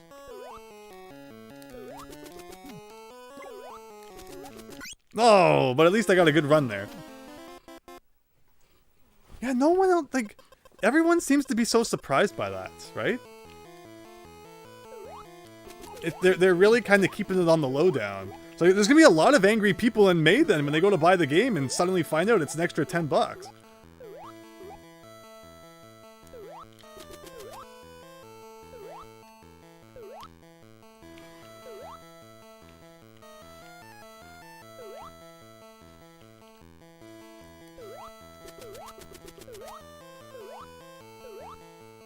Alright, we're over 1 hour of in-game time now. And remember, we have to beat the game within 3 hours to get the best ending. Honestly, though, as long as we just beat the game, I'll be happy. But, you know, for all you ending purists out there, we'll still try our best to get the best ending. This is World 4, so out of likely 7 worlds. So, you know, we've beat almost half of the game to this point. So I'd say our pace isn't too bad. I don't think this level should be too bad either. It's just a matter of getting by some final jank here.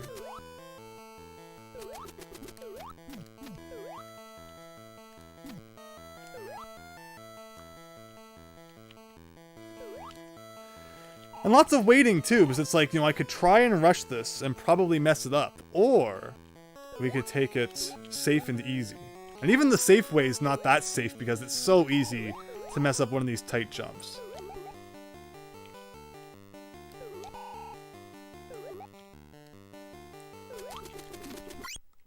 That was probably the end on the other side of that too. But you have no idea what's coming up, right? So I kind of held myself back, not wanting to land in a hole or something, when I should have just held, held full power there.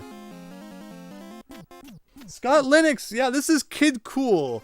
You tell me what's so cool about it, because I don't see it. I don't see it one bit. This kid sucks. It's like, this is an awful game.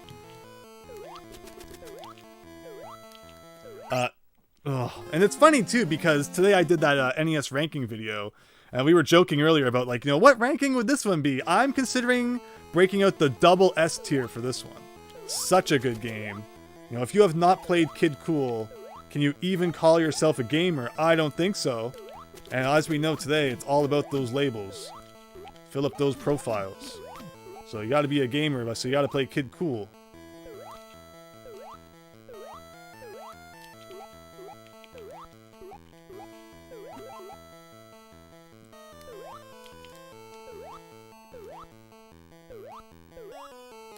Oh. The NES ranking video is incredible. Seriously, good job. Thank you so much. Really happy that people, you know, seem to be enjoying that series. And it's like, you know, we're 2 videos in of like 27 of them. I still don't know what I'm gonna do for the B rankings. No one has really commented with what they'd like to see yet, but I don't know. Because the B games, there's like 65 games that start with the letter B on the NES. That would be a lot to do in one video. So I might break it into 2. We'll see.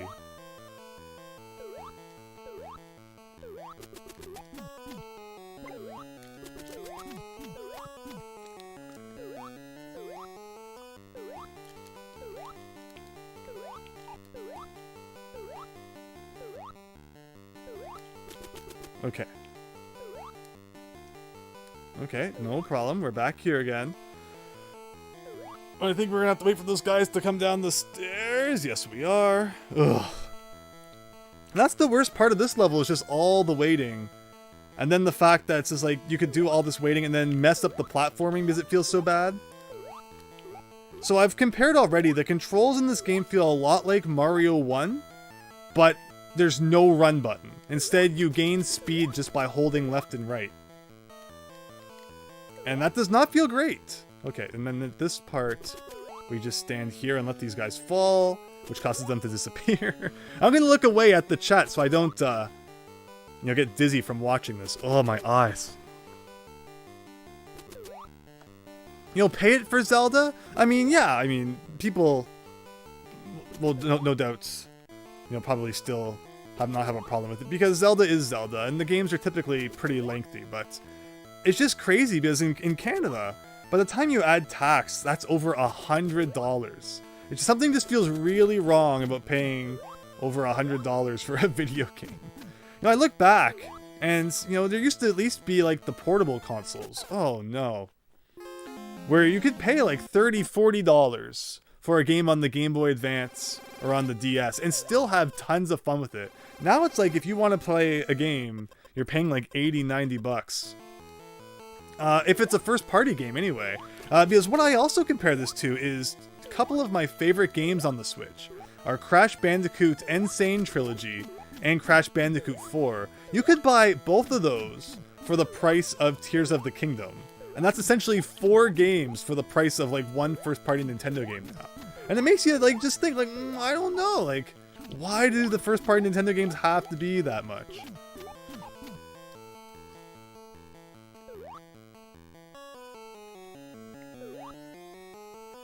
Ugh.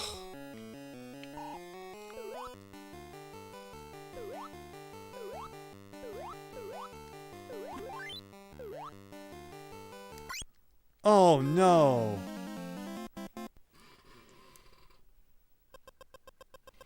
Pre-ordering's the best option? Yeah, I used to pre-order a lot of games back in the day. Yeah, I just never get that, the power-up guy from that grass.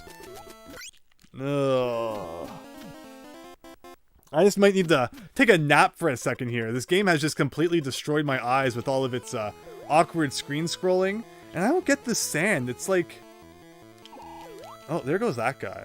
So, yeah, if I can get that, that extra hit would be really nice to have. But okay, let's concentrate now. This level shouldn't be that hard. There's not even an enemy attached to the hang glider that time. Weird.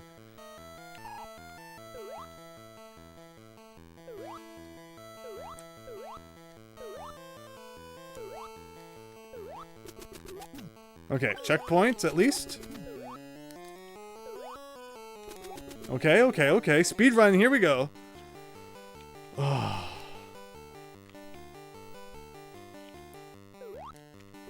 Yeah, there's something really weird about when you move on sand. It's like, it causes you to like pump all over the place. It's strange, but okay. We're at this part where I can look away from the chat for a second while these guys kind of just like fall and disappear.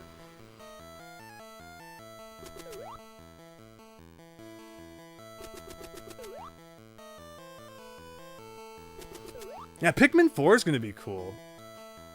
I was having a chat with a friend the other night how it's actually been longer between Pikmin 3 and 4 than it was between Pikmin 2 and 3.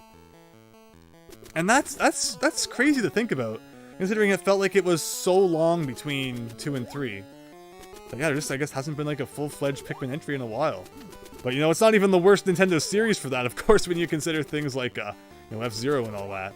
But we also talked in the Direct stream about how it seems like Nintendo's just pushing F-Zero content in the Mario Kart now and hoping that people will stop asking for more F-Zero games, which is kind of funny. Okay, so what's this all about? Something like this. 1 minute down? I'll take that, thank you. Yeah, we really need to get this level done. We're wasting way too much time on this one level.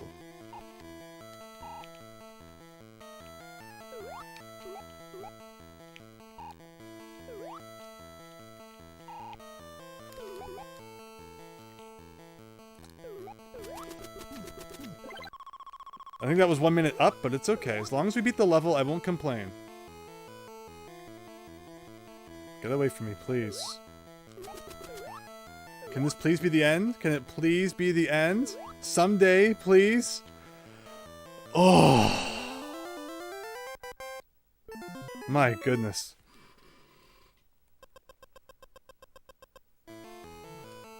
Okay. 4-2. Here we go. We are, you don't want to touch that. So we are slowly inching our way closer to the end of Kid Kool. At least from what it sounds like. Oh, I would take the clock. There are only 7 worlds and not 8. 8 is such a typical number of worlds for NES games to have. But you know, if this game wants to be different and have 7, I won't stop it. Oh! Was that my last life anyway? You know what, it's good to just get game over now. Start with a fresh set of lives on level 4-2. Okay. Still though, I don't think this is as bad as the underground world. Because you know what we haven't seen? You know what has not been anywhere to be seen? Those freaking air puffing things. So that's a good thing in my book. The less of those, the better. Alright, let's stay on the upper path and see how that does. Wow. Beautiful Kid Kool. You're so cool you don't even know how to jump.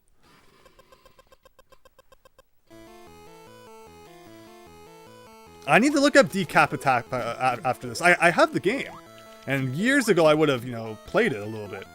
But I can't tell you that I remember anything about it right now. And every time we get that clock, it stops the time for a while, which is really nice.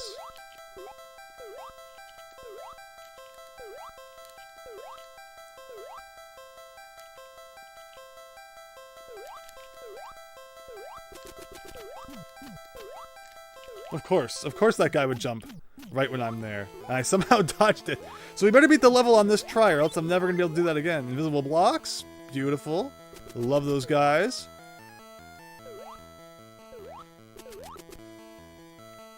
Again, if Kid Kool is not your cup of tea, we will be streaming some Pokemon content tomorrow. So look forward to that. But today, we're enduring this beauty of a game. Alright, let's do the thing again where you make them fall. Or do I want to go up? Or should I go down? Like, down doesn't even look that bad. Up's gonna have like a cannonball thing. I'm gonna risk it and go down. Oh god, what did I get myself into? Tell me how you're supposed to avoid that. Whoa, okay. Obviously, down was the wrong choice.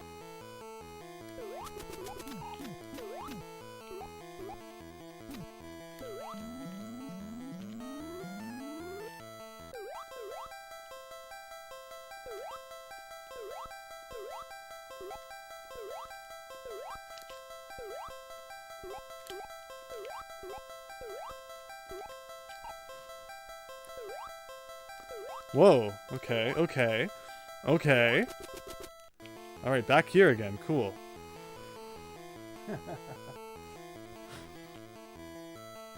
Like, oh, you just can't get any momentum, or like, you know, speed built up on the sand. Which I guess is like real life, you know, Kid Kool just trying to be the most realistic game of the 80s. Making it so that you can't run on sand. I guess we'll just despawn all these guys for good measure.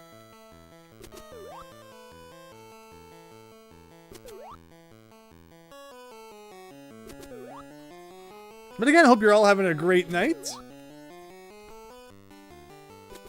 That Nintendo Direct yesterday was pretty exciting. We all need to take a bit of a break after that, but Professor Layton coming out, I can't wait. I'm so excited. Okay. Okay, so that was not bad. This is so far better than the lower path anyway. But that was a bad move. Now what do we do? Now what do we do? First we mash you.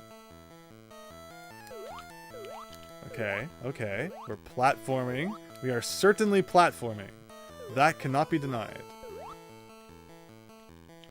Let those guys... Like, what is... Okay, that's... I did not want to fall into the pit of enemies. Okay. Big jump. So big that it even scrolled the screen. Fascinating.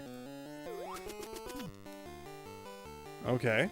Okay. I'll take the lower level. This could be worse, right? What is this? Okay. More really janky platforming. Okay, one of those guys. Great.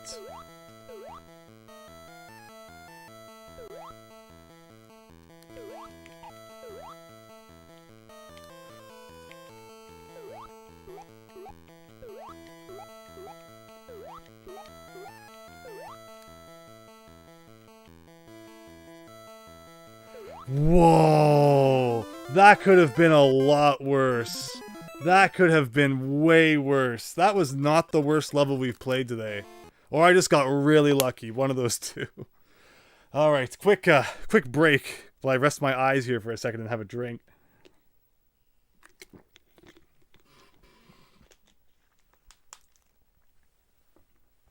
Oh, you might go live yourself, Blue Hedgehog Man. Well, I hope you have a great time then. Yeah, so how's everybody been enjoying the new Game Boy games on Nintendo Switch? Pretty cool. And it will be fun to see which ones they add to a later date. Really weird what they did, though. Releasing, like, oh, that was wonderful. You know, the Mario Land 2 before Mario Land 1. Or Wario Land 3 before the other two. Very odd decisions in that regard. DMB Shooter, welcome. Yeah, thank you so much for checking out the stream. We are playing Kid Kool. This game could not be any less cool, unfortunately. But, you know, if it wants to believe it is, then I guess we won't stop it.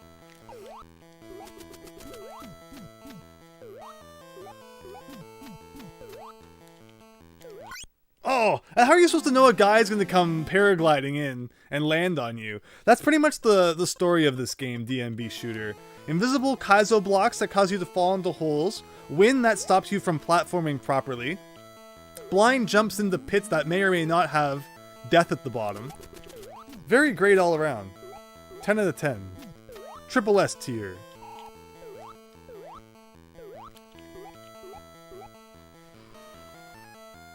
You hope they add Mega Man games to Game Boy. Yeah, then Capcom seems to be more interested in releasing Mega Man games as part of collections, rather than on like online services these days. And that's why you don't see like the NES Mega Man games or the SNES ones, because they want you to buy those Mega Man Legacy collections instead, right? But there hasn't been a collection of the Game Boy games yet, which would be really cool. So either if they release a collection of those, or if they release them on the Game Boy services, would be neat. You don't envy me right now. Well, thank you. But hope you enjoyed the stream, though. Hope you enjoy my pain in beating this very janky game. Again, it has essentially Mario 1 physics with a little more jank and unfortunately no run button. Okay, a big wall of blocks. Great, great. Okay. Okay. Great. I'm assuming we want a big run here. Ugh.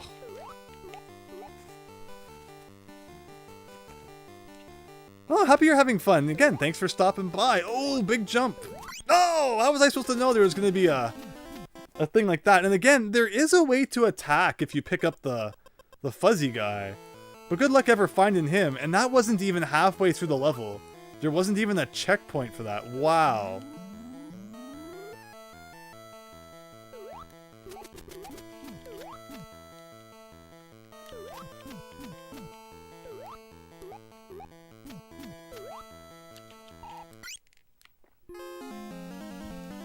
Guy looks like Sniffit from Mario 2.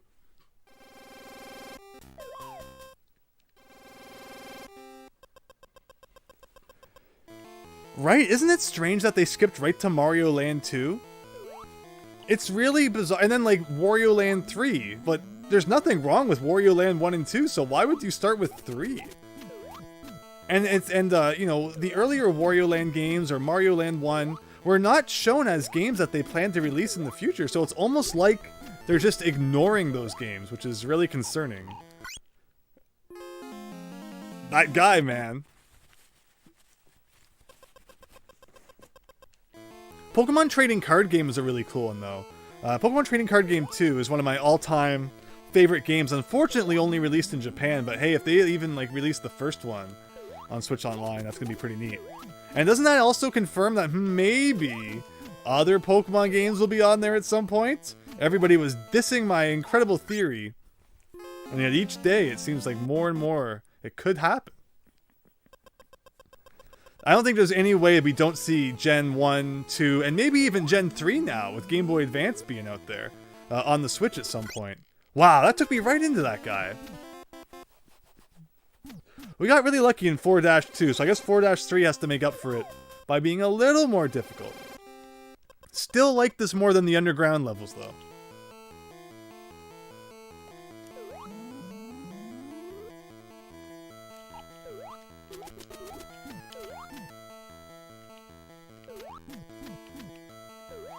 And again, if this game just had slightly better controls, it would be even easier. I always forget there's going to be a freaking paragliding guy. The best thing you can do for that is just run up against the wall so he doesn't hit you. But there's times in this game when you want to go fast, and then other times when you want to kind of slow it down and take it easy.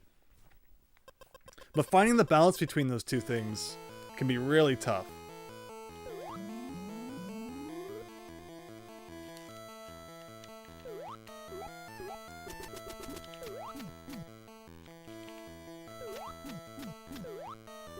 Okay, so this time run. Remember, Andrew, run. There's the guy! We got the extra hit throwing guy. Okay. So now we know. That's a big piece of knowledge we just gained, which will really help us out. It also saves lots of time, too, when instead of just waiting for enemies to show up, we can throw this guy instead. And take him out, like that. Beautiful, beautiful. Okay, again, wall that we can't pass. Pretty great. Ooh. Yes! I like it.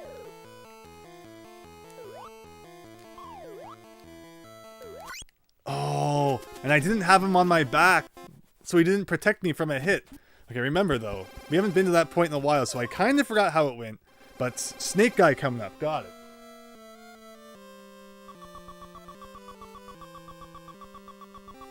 We would like to see a collection of the Pokemon Puzzle Challenge. It would be nice to get... Yeah, right? Oh, we need to do a stream of the N64 one at some point. I have a lot of stream ideas coming up. And don't worry, they aren't all bad NES games. So if you, again, want to see like Pokemon tomorrow, and I have a more general Game Boy stream planned, definitely keep your eyes on the channel. But to everyone who's been checking it out lately, subscribing, thank you so much. Again, I don't only play awful NES games. We also play slightly terrible NES games sometimes instead. Only moderately terrible NES games.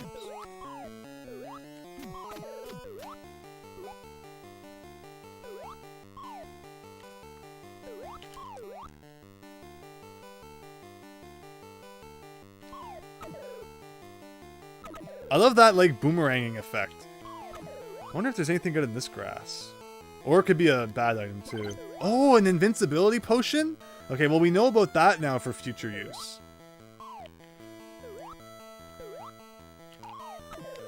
Yes! Take that!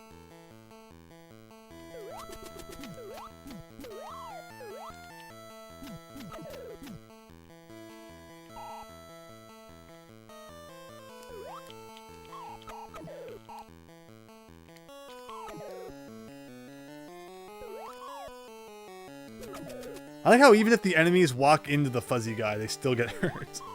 Oh, come on, come on! Yes! If we ever lose this guy, we're toast.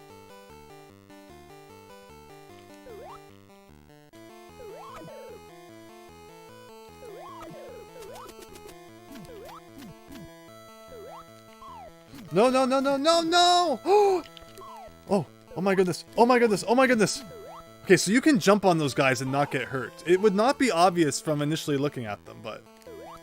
Oh, I guess I should have flung on that. But there was no way to know that, so...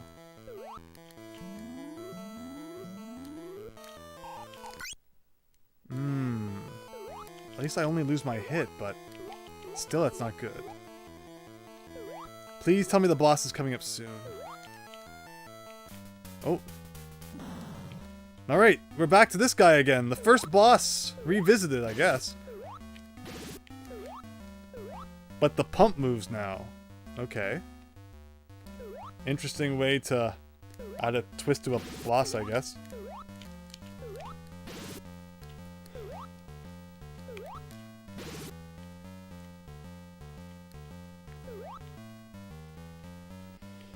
Okay, let's take our time. Breathe.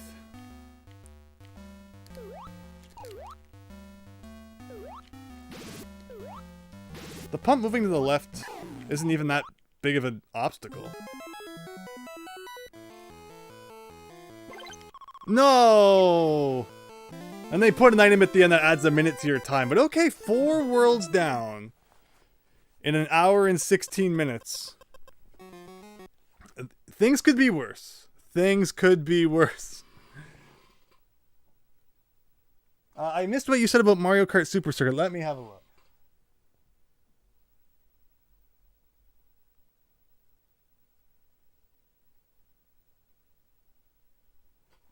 Oh, you might do some split screening for it. Very nice. I think this is back to the First Worlds music again. Oh, that's not a floor. It's like a warning. Don't go here or you're dead. Now we understand. But see, as we've been playing this game, I have been becoming more and more understanding of how it works. Getting inside the game's brain. Of course, in the cloud world, the air puffing things would come back. But we're not in an enclosed cave anymore. So that actually makes it somewhat better. I say as there might actually be like a cave component coming up. Okay, I could have almost made that jump. But yeah, the fact that they put that kind of like warning tape there to let you know that it's an instant death pit, I can appreciate that.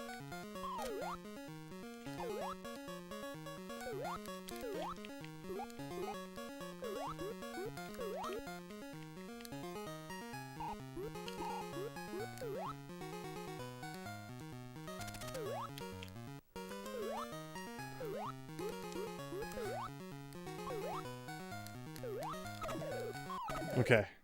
I feel like that was a lot of luck. Oh, yes! Yes! Yes! That was an awesome run of that level.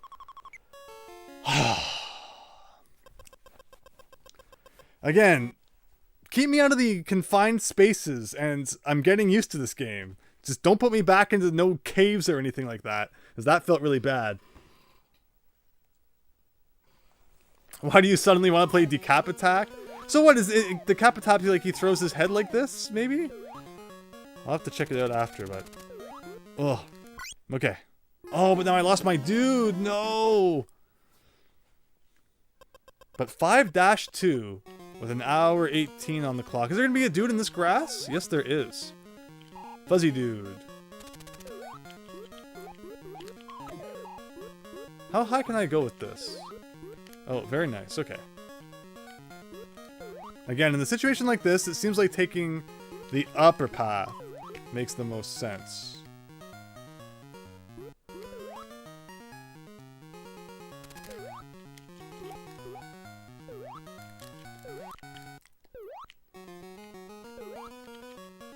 I got a lot of really lucky jumps in the last level. So now we're doing some more precise platforming, which is what you were probably supposed to do. But you know, anytime we can skip janky platforming, I won't complain. Hey, what is this? And I pressed the A button too late. But still, I'm not complaining about this level design. This is not too bad.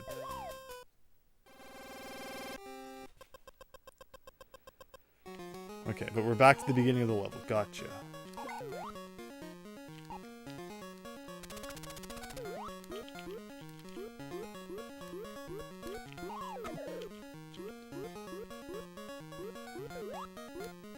Very good.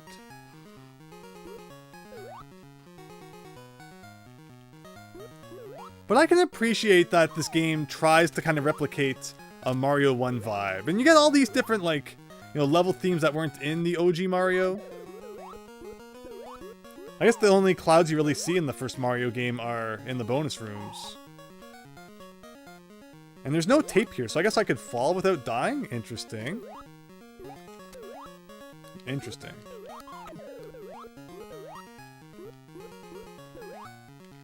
Oh, great, the lightning guy's back. Oh, an invisible Kaizo block. Wonderful.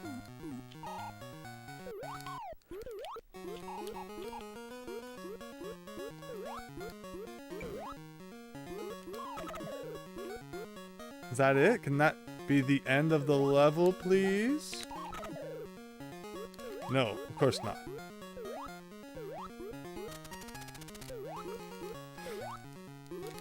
Ugh. I just was jumping and had no idea what was coming up there. Interesting, interesting. Gotta be getting close, though, to the end. There's a checkpoint. Where I am exactly, I'm not sure. Although I am invincible, so I guess I'll take it.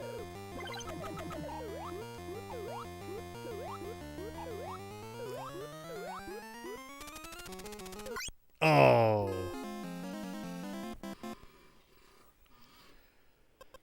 Okay, we still got a life.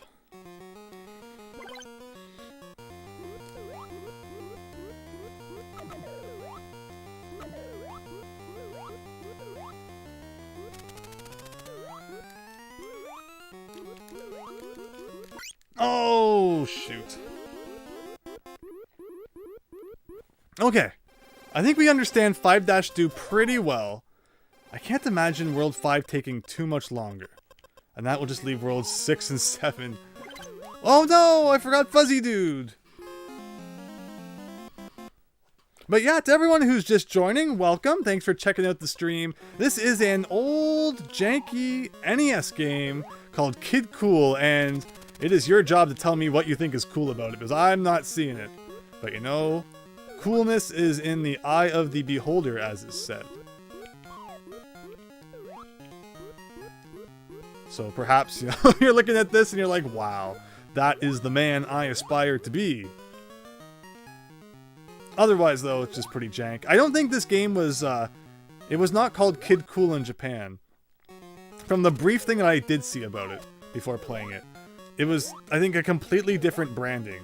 that they for some reason decided to localize and then turn into what you see before you here. Okay, I think the same thing happened last time too. Ugh, that feels bad, but it worked.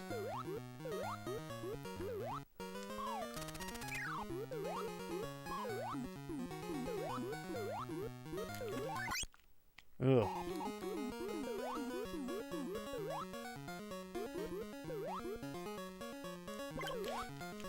Okay, so I don't quite understand what this does.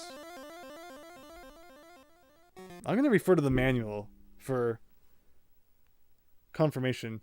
It just destroys all enemies on screen, so it looks really funky, but really it's not that special. Gotcha. Okay, and then here we have to do some weird platforming, and then immediately hit the enemy from the side. Sup, how are you? Thank you for checking out the stream. Hope you're having a great night. We're playing janky NES games tonight, but should you be more interested in the old Pokemans, we're streaming Pokemon tomorrow, so I hope you'll check it out then. But otherwise, yeah, thanks for stopping by. Hope you enjoy what you see here. Shoot, not that item. We didn't need that.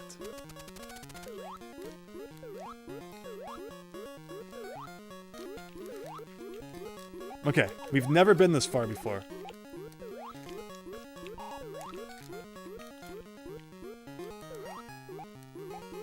Is this the end? Is this the end?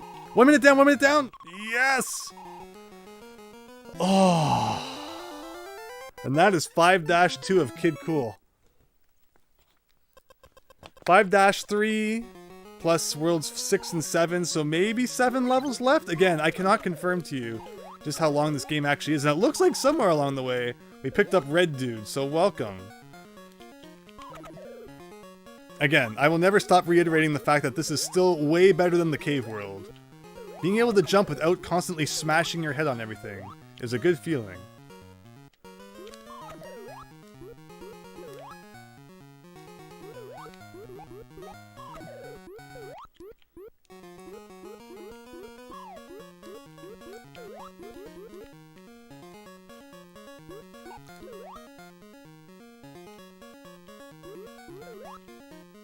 And again, the higher up we go, the better likely. Oh, if I had been a little faster, I guess I could have made that. But okay, let's just take this platforming nice and slow. How do you make that? Oh, I could have been running, I guess. Okay, like that.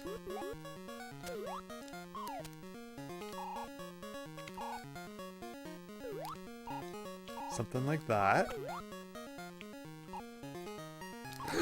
I didn't mean to... Like, he builds up speed without you even meaning to. I could land anywhere. It could have been... Ooh, the boss! Whoa. So this guy again? I did not mean to throw my dude. I just want to hang on to him for that extra hit, for sure.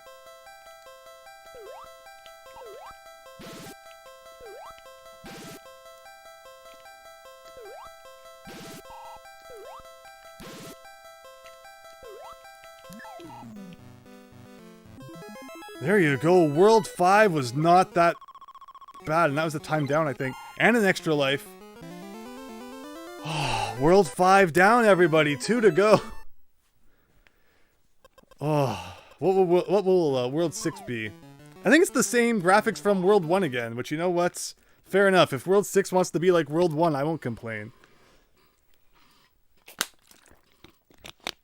But to those of you who have never heard of Kid Kool before, I do not blame you. It was released in 1980. What is that? Yes. Okay, I'm guessing you don't want to touch like the big bumpy part there. So we got the springs from the underground world. Fair enough.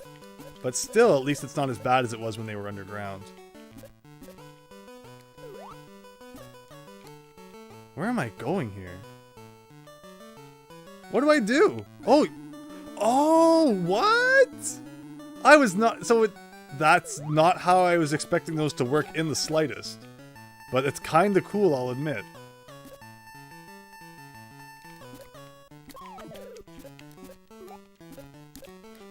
Okay, well I fell there, so we can't go up anymore.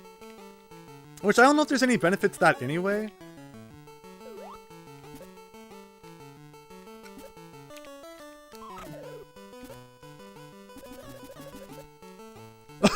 Running on top of the walls and right to the end of the level. Wow! Why was that so easy? The fact that this game is getting easier rather than harder is kind of scary. And you know what other game does that? Kid Icarus, for some reason on the NES, has a reversed difficulty curve, where the further you get into the game, the easier it is. So if you've ever played Kid Icarus and wonder why you're getting your butt absolutely handed to you in the first world, that is because the game is more difficult at the beginning and gets easier as it goes on. It makes no sense. And yet, for some reason, people back then thought that was a way to make a game, I guess. Okay. So, you know, as I've gotten used to the controls, I don't mind this game as much. There's still some jank to it, sure. But when it just is like an open world like this, kind of lets you do your own thing. Where did that even come from? I don't mind this. This is not bad. Oh, so when that thing gets to the end. Ooh. How do you get by that? Okay. Okay. We got this. We got this. Takes us halfway. Very good.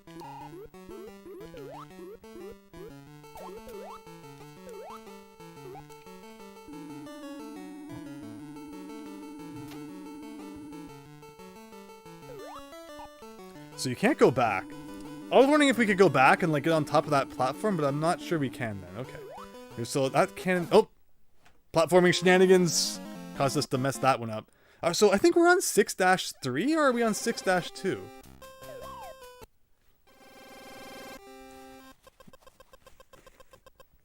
(6-2), okay.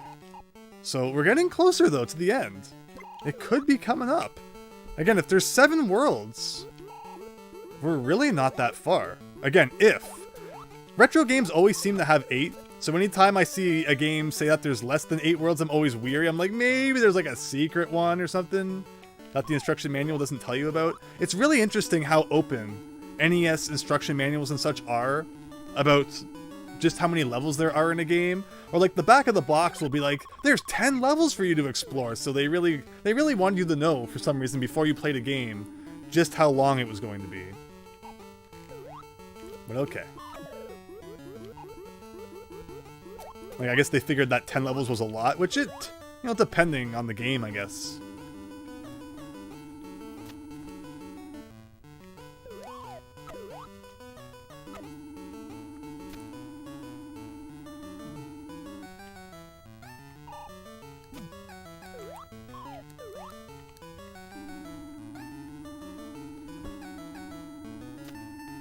Okay, so where did I get to? I think it was it here? Oh, yes, please. Time down. Very good. Okay. So, big run here. Yes. And there they go. That was the literal end of the level that we died at last time. The whole skipping over water thing is very fascinating. Where you can get up to 2 hops on the water, and if you hold the A button on a hop, you do like a higher bounce. Okay, so we gotta do it again, it looks like. But I did too many hops there. I only should have done 1. And that's the thing about this game, is that like until you've done it and then died from it, you really don't know what to expect. But okay, is there a guy in this grass? Yes. This guy can be used as a projectile, or if you have him when you take a hit, you won't die, which is nice. But okay, 6-3, so we got a boss coming up at the end here.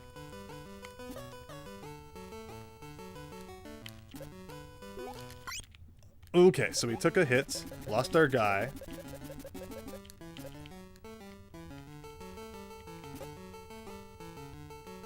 But yeah, not many people have probably beat Kid Kool, so to all of you watching the stream, welcome. Thanks for checking it out. You are going to witness history tonight. You know, assuming that we get there. We're getting a little ahead of ourselves, I suppose. But, you know, things are looking good.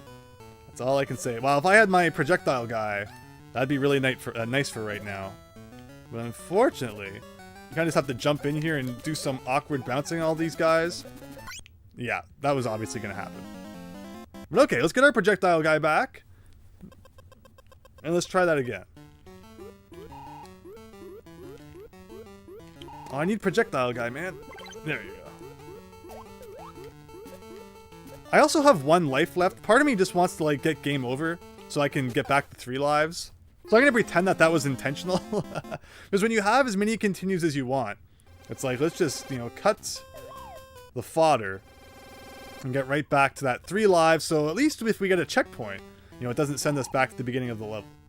But okay.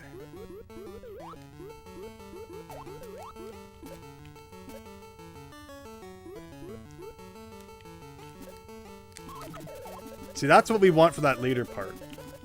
Just to be able to wipe everyone out.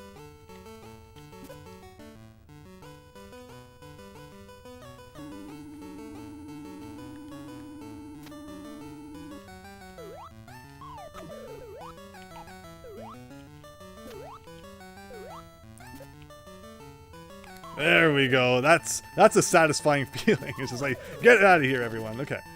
Okay. Oh no, I didn't have the momentum I needed, but we've ended up down here anyway. It wasn't death. What can we do from here? That snake guy can get away from me. It'd be appreciated. So these pipe things are really neat. I don't see any reason to, like, not take advantage of them. It kind of just seems to let you skip a whole bunch of the stuff. I'm wondering if, like, you're not supposed to know that you can do that. I found out a secret that the developers thought, you know, only they would ever know. But Saha developers, you were wrong there. Okay, can I jump that? Right, something like that. Here you have no choice but to use it. Okay. I didn't know if I would get the momentum I needed there, but it seemed like it wasn't too bad. Alright, alright, alright! Whoa! Oh, we jumped through the floor? That's not fair. And there was not even any reason to really use that pipe. Shoot. Okay, I'm doing a big blind jump here, everyone. No! Right into the hole. Again, sometimes with this game, you just gotta go. And then other times, it's like baby steps. But you never know which one's the right way until you've died from it. You know, a couple times. Okay, so. What is this? I'm not convinced that this is even possible. Oh, because you can fall down. Like, again, like, how are you supposed to know that?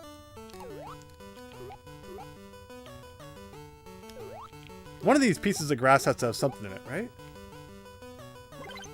Okay, that kills all enemies on screen, of which there was none anyway. Oh, but falling down means I have to deal with my least favorite trope of this game. The wind in confined spaces. Well, I was hoping you would go down that hole, but it did not appear to happen. Alright, pipe time! Here we go. Skipping all those enemies. Wow. Okay, I think we've seen this before. I forget what killed me again? Something janky, I'm sure. Oh yeah, this part, where I jumped, and then the screen goes up, so you don't know where you're gonna land. And I just barely survived. Alright, skip the enemies, please. Is this the boss? It's kind of feeling like boss territory. Hey, it even gave me the dude right before the boss. And wow, we've never seen this guy before. It's only like our 3rd time fighting him. Oh, I did not like the way that slid out from under my feet like that. Okay, well, we lost Red Dude.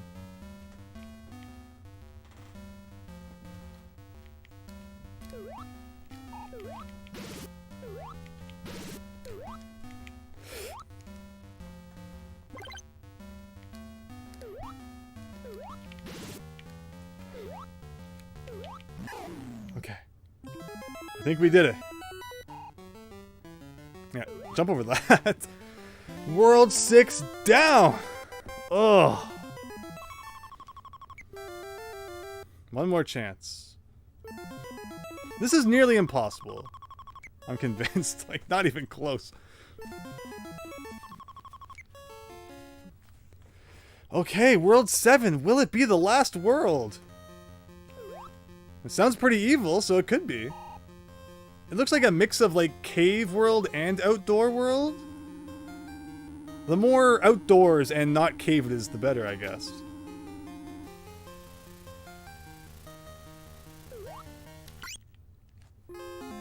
And remember, there's no run button in this game, so there's no way to build up speed except moving left and right. Oh yes, please give me that guy, thank you. And remember, you have to beat the game in under 3 hours to get the best ending. And so far we're only at 1 hour and 30 minutes. So, you know what? We're not doing too bad if this is the last world. But I've probably just jinxed us all. This is probably going to be an absolutely terrible level. That was a 1-up. Oh, can I still get it? Oh, look at him go! Look at him go! Oh, the 1-up went right into the hole. You know, they really did rip off Mario. Even the 1-ups run away from you. What is that? Okay. Spooky spaceship things with spark that goes around them. Good to know.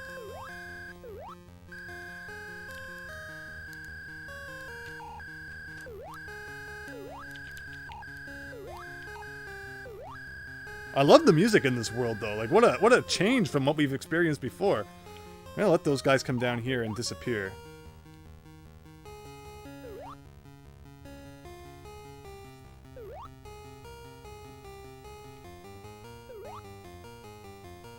Yeah, what a crazy good soundtrack suddenly. When the composer has like one good song in him and he saves it for the end, you know, I'm not gonna complain.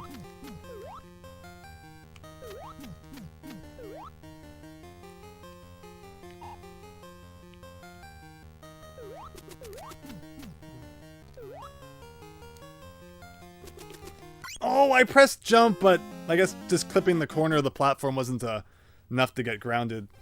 Oh, game over, no! Alright, can we still continue from 7-1? Please tell me we can. It's not one of those games where it's like, psych, you can't continue when you get to the end. But okay, we look to be doing well. Try this again. That was a good learning experience. We learned a lot.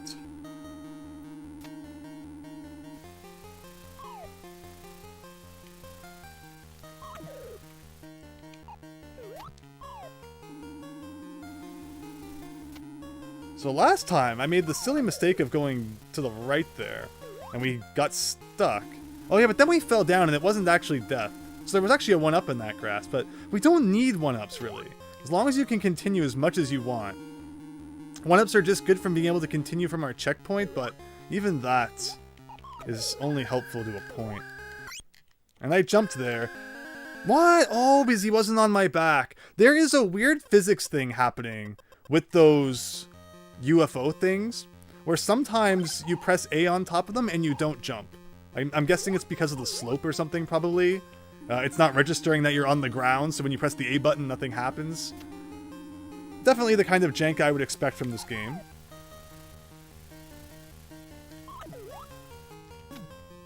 So yeah, those UFO things are not my favorite to deal with, but okay.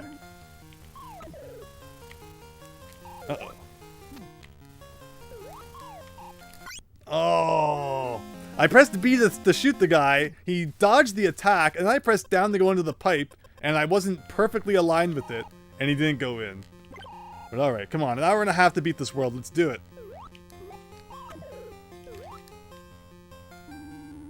I wonder if you can soft lock yourself there.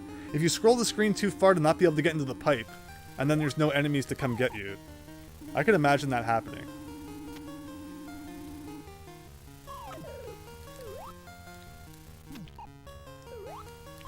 No, I didn't press B. I didn't press B. I just had it held, which you're not supposed to hold B when you play that game. This game. That's the thing. There is no run button, but it is just second nature when I play a game like this to hold the B button to get some extra speed. That I do it by accident, and all that results in happening is sometimes I throw the guy when I don't mean to. But it feels so wrong to not hold the B button. Okay, we're back to this again. Again, I pressed A and he didn't jump.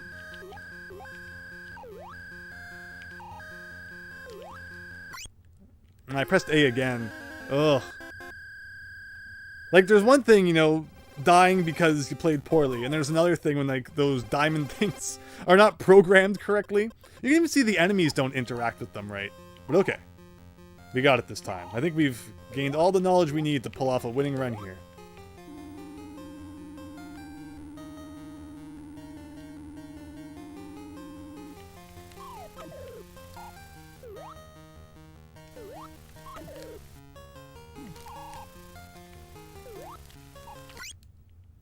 Okay. Okay.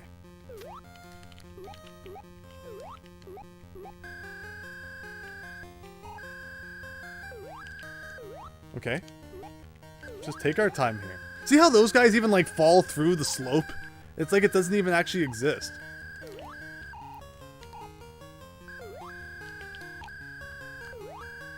Okay, so you really want to jump when you're on the downward slope. Got it.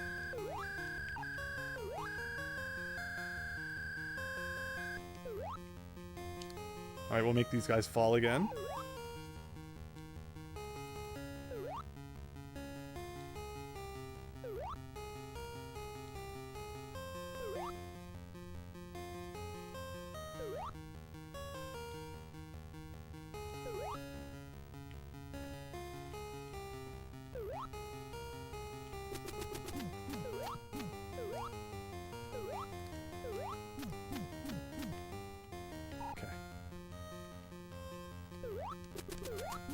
Oh, yeah. I got by that guy by luck once. I really would like to keep my extra hit until that, but I probably gotta... No, that's not even a checkpoint. So either this level's really long, or World 7 doesn't have checkpoints. Good to know.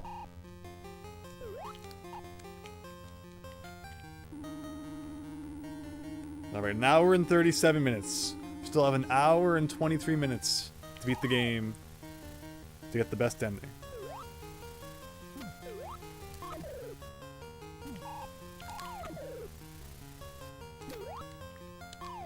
What? I hit that guy. There you go. Yeah, jank hit detection is a staple feature of this game, so if that's your sort of thing, then you will love Kid Kool. But okay, we have found out more about how these things work. So hopefully we will have no more dumb deaths as a result.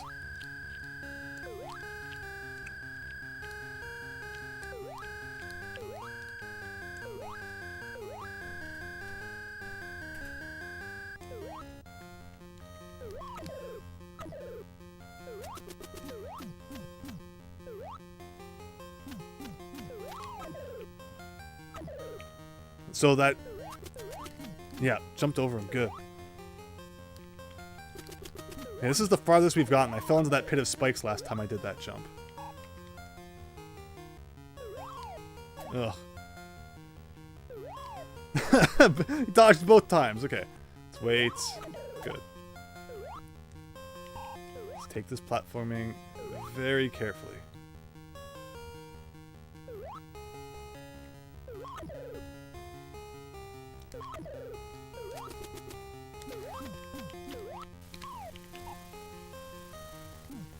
Okay, scroll down, try this again. Oops. Okay, everything is now despawned, exactly what we want. Another cannonball come, jump over it. What is that? Is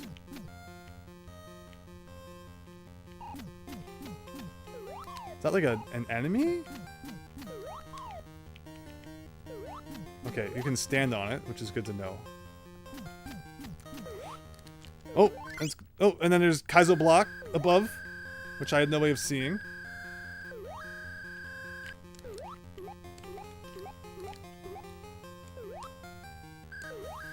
Oh. Wow, okay, so the levels in World 7 get quite tough. Any checkpoints? Not one checkpoint, and after all that. Wow. Okay. So yeah, World 7's not gonna hold back. Which is good, because you don't want an easy last world. You want a last world that's gonna give you a bit of a fight. And we are getting better at it every time, so I'm not too worried about that.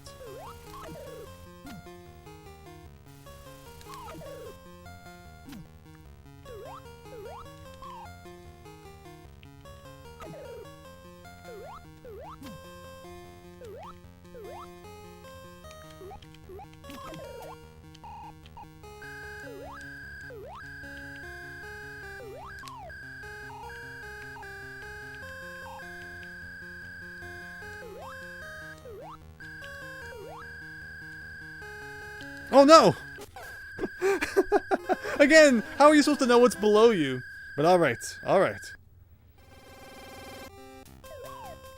As long as we can keep continuing. This level's so long, you almost wonder if World 7 just has like one level. There is no rule written that every world has to have 3 levels. It could, but then it could have, you know, it could be longer than your average world too. Look at Metropolis Zone from Sonic 2. Wasn't everybody's mind blown the first time you saw that it had 3 zones instead of 2? 3 acts, sorry. I know that was really confusing to me as a kid. I was like, what? It's like a glitch or something?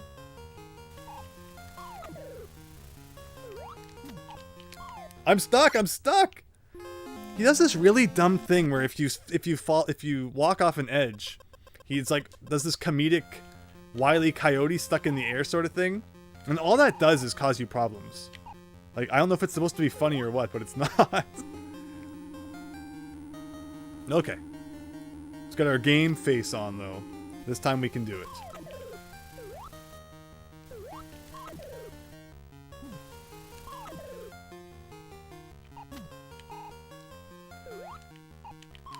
Oh, he's doing it again. And again, there was no reason for that.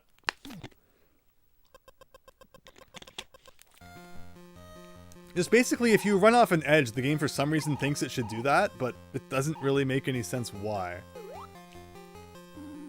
But the fact that we only have 1 life left doesn't really matter, because if there's no checkpoints anyway, it doesn't matter if you die or not. You're always going back to the beginning, even if you don't have extra lives. Okay, so...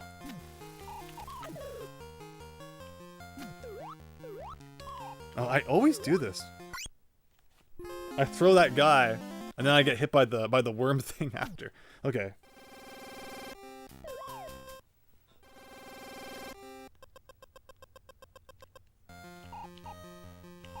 So far, though, you know, Kid Kool, it could be a worse game. This could be a way worse game.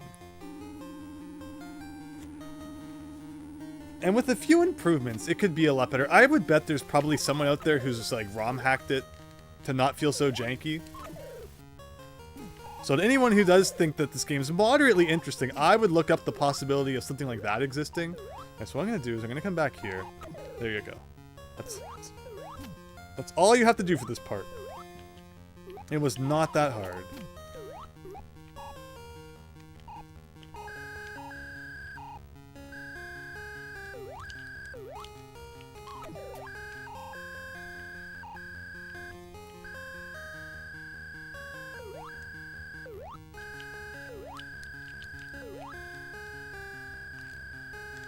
Ooh. Okay. That's unfortunately going to make things very difficult. Hey, an invisible block to mess up your jump. Who doesn't want that?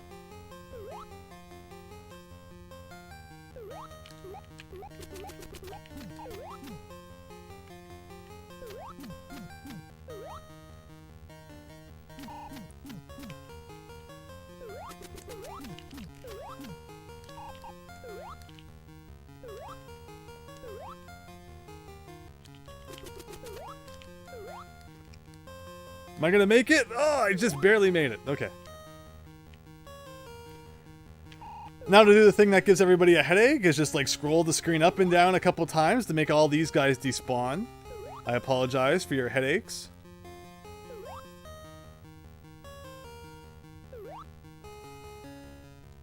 It was a big deal back in the day when Mario 3 had like simultaneous horizontal and vertical scrolling. You can read all up on like why that's a tough thing for the NES to handle. But it's funny when you think back to older games, it was just something that most of them did not have.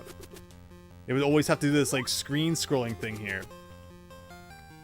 Because, you know, it just did not handle horizontal and vertical fluid scrolling at the same time. Okay, what do we want to do here? Again, I hit a block that I had no idea of knowing was there, and it resulted in me dying. Like, oh, that is so mean. And all the way back to the beginning again. Like, there's nothing I could have done to prepare for that, aside from knowing that that block was going to be there by, like, downloading a map or something. But we'll try to remember, like, 15 minutes from now when we get back to that part. No, thankfully it won't be that long. Hopefully.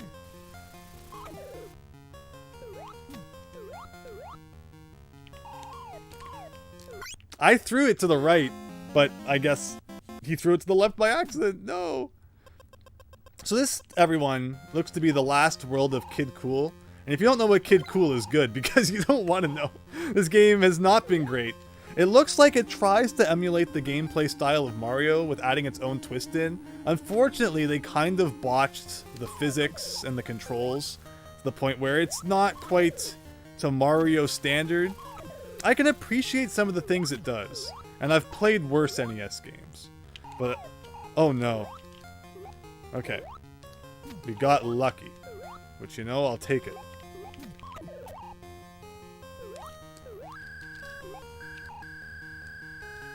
Okay. Okay. I almost feel like just giving up at this point. Not like, you know, altogether. If I lose my extra hit, I feel like that's something I really want for later in the level. It's almost worth just going back to the beginning and getting that again.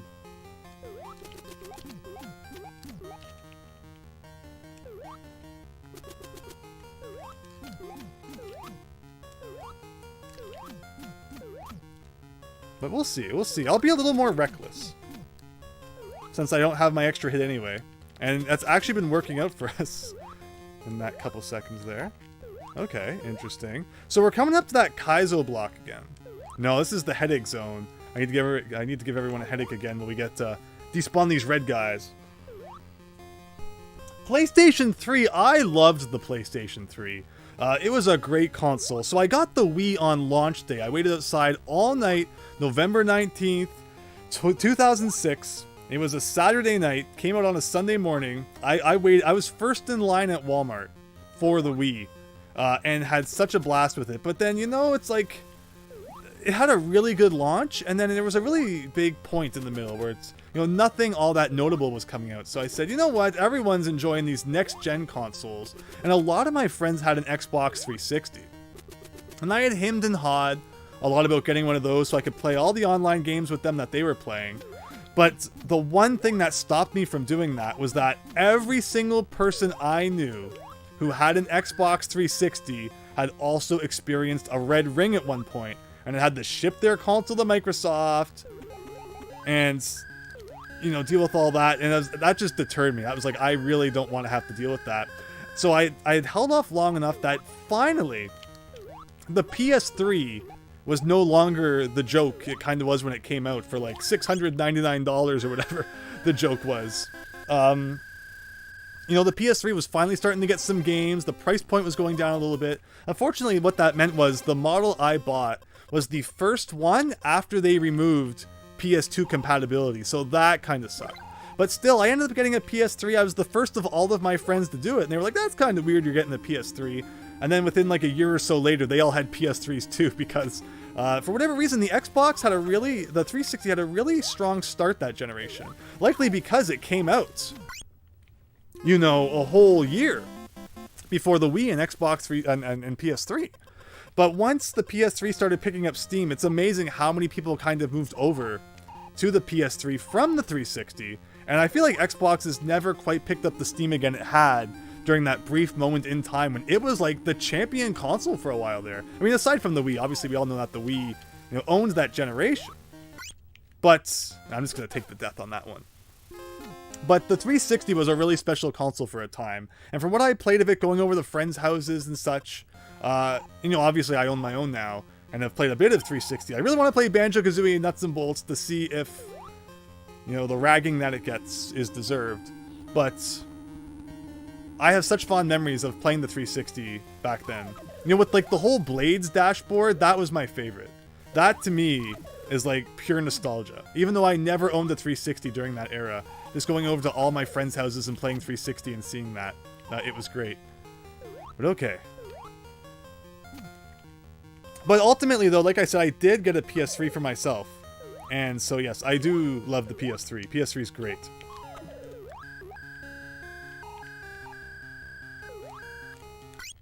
Ugh. I'm probably getting like right to the end of this level, and there's just that weird electricity part at the end that keeps tripping me up. So we need to pull ourselves together here. We don't have all day. We do have a time limit to deal with. And I like to take things a little too carefully sometimes.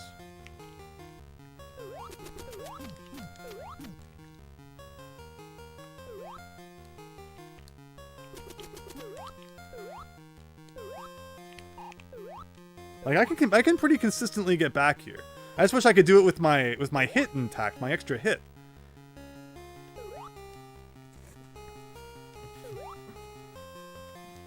Well, I would think we have to be getting close to the end of the level, though.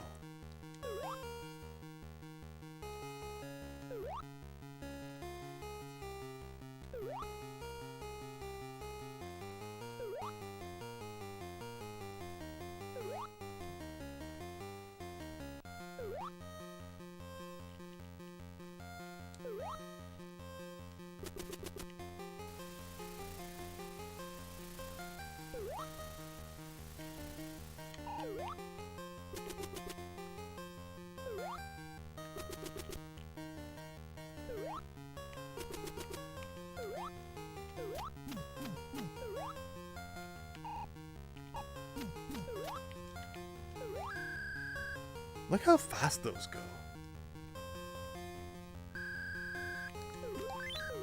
Okay, but there's a pattern to them. And once you realize that, it's not that bad. I always take the upper path. What if we stay low?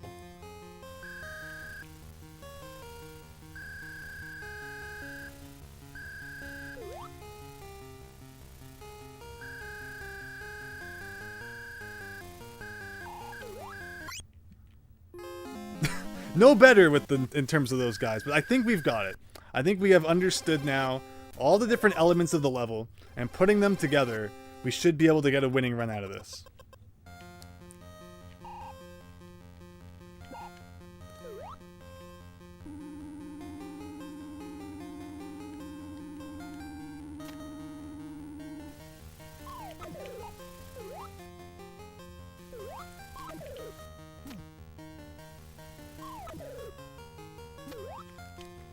Whoa, that was lucky.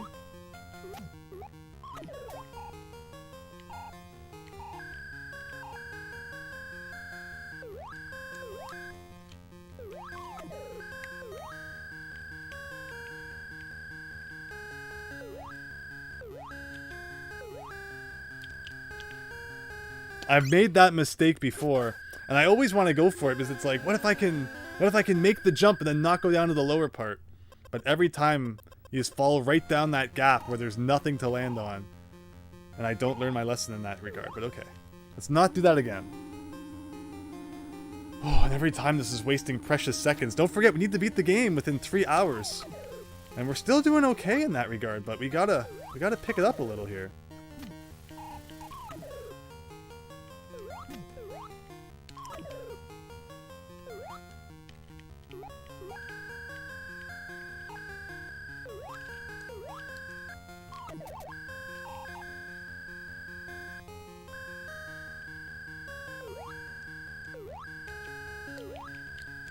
Like, I'm not sure how it expects you to not fall then. Okay, whatever. Oh no, an invisible block? Like there's no defense against that. It's like the crane kick from Karate Kid just placed evilly above your head.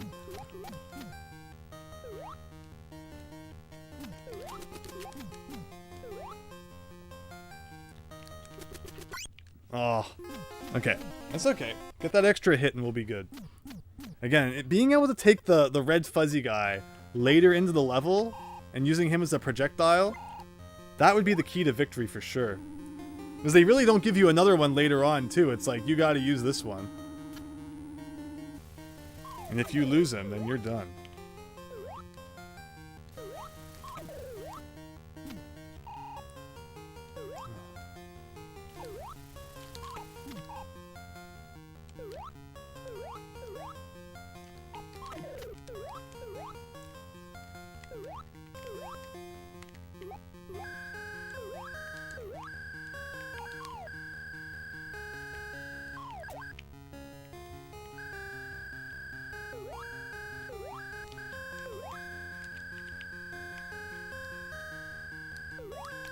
Okay.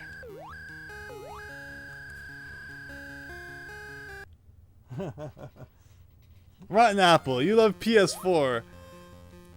Yeah, PlayStation has been pretty good consistently over the years. PS3 was like, I remember when there would be articles when the PS3 came out.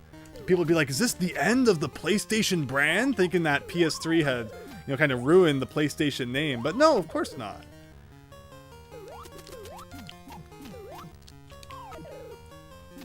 It ended up being just fine. But okay, concentration time here. This is a good spot to be in.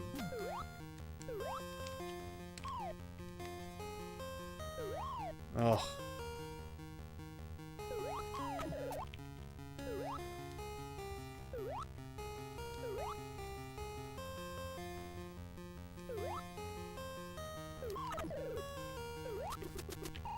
Let this guy despawn.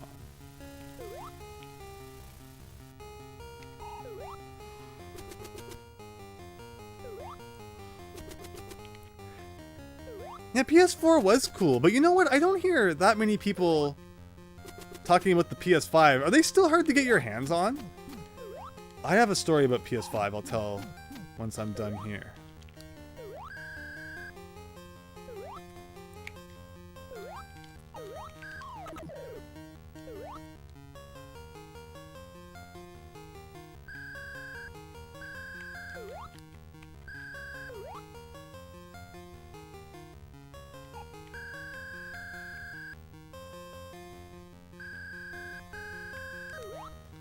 I've gone up before, and it wasn't really all that beneficial, so I'm going to try taking the lower path again.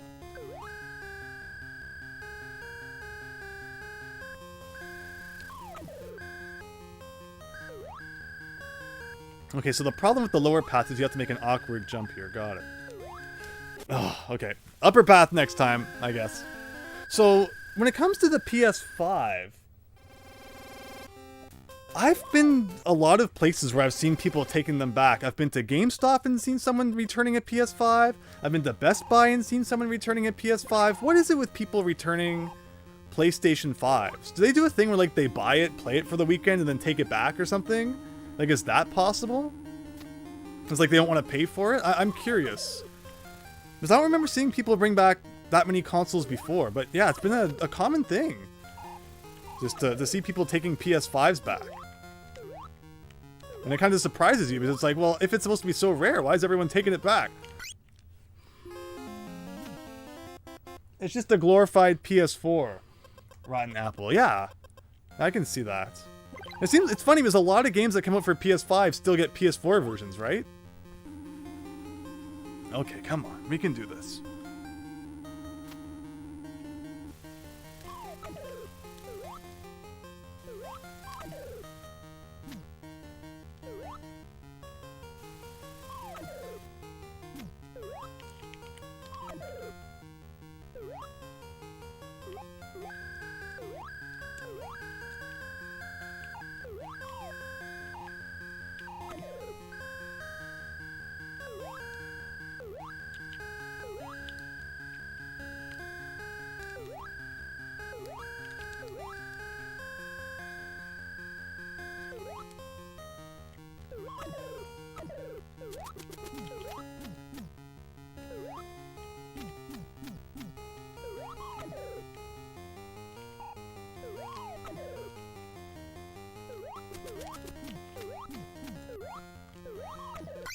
Oh no. Usually I'm good at dodging those cannonballs, but I was thinking about the other enemy at the same time. Oh my goodness. This level's been throwing us for a bit of a loop.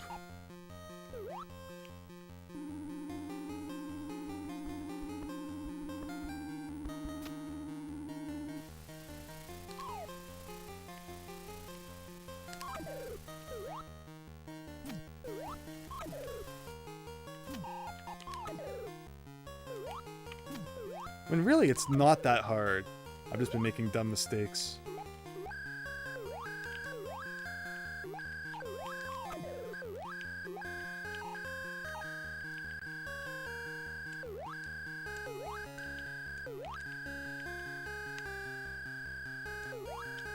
Whoa, ho, ho. Okay.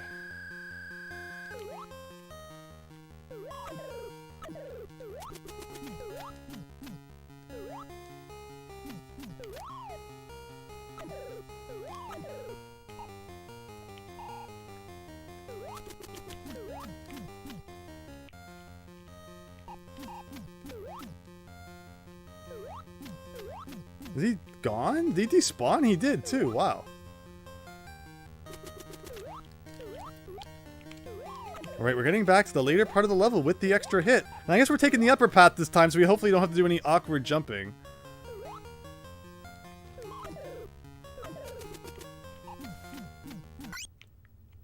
Oh my goodness. That awful thing where it sticks you in the air for some reason. Why? Why would they ever program something so dumb into the game? It's mind-blowing.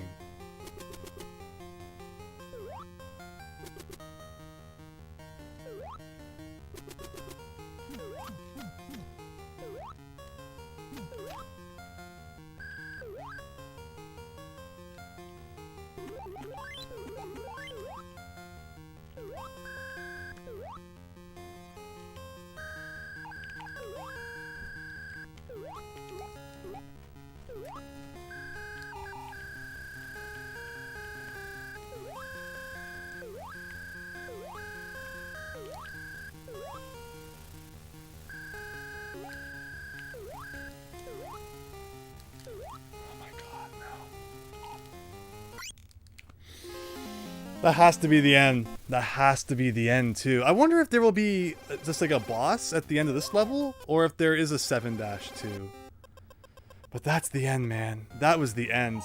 And dealing with those guys without your projectile weapon is rough. But we can get back there with the projectile weapon now. We have puzzled out the whole level at this point. There's nothing about this level now that we do not understand. And this will be the winning run, so if you're excited for that sort of thing, don't look away.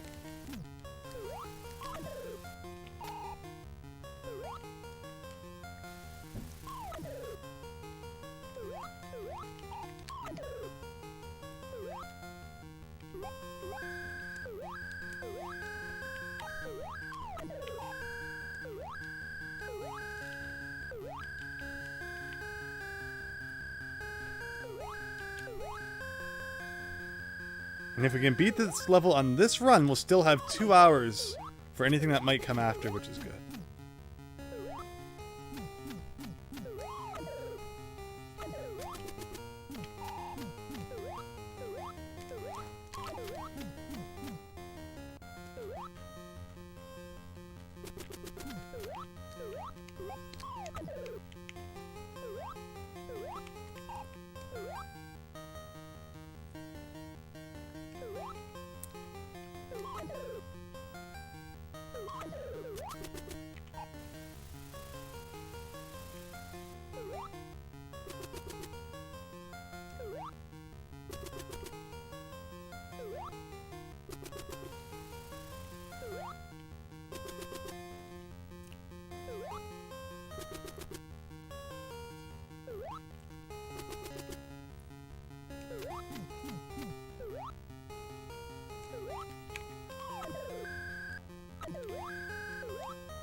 Just don't lose my guy. We're good.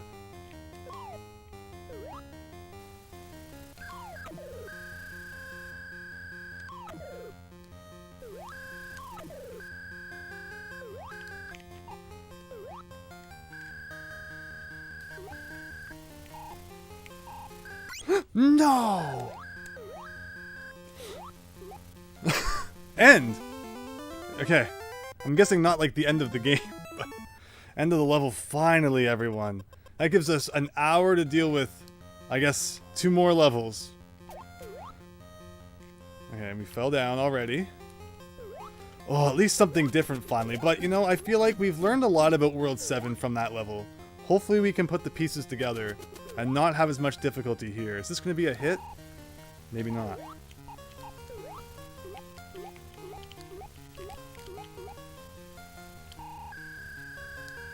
Yes. No, we don't want that.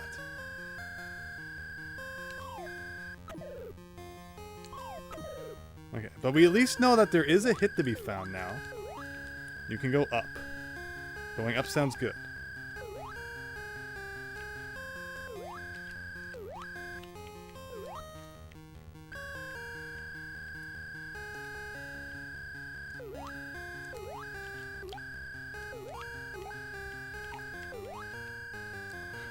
I pressed A, but it did not register.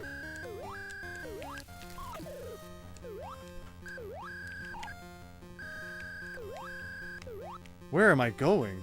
I always forget that they come from off screen. Okay. We're making progress somewhere. What is this? Okay. Do I want to go in here?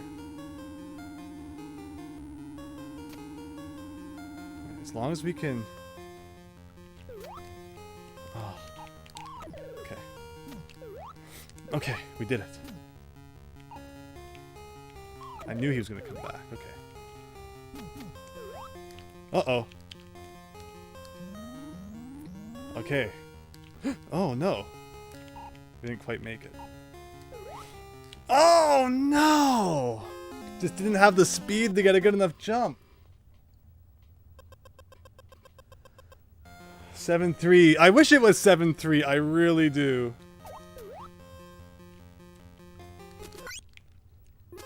Oh, but okay. Okay.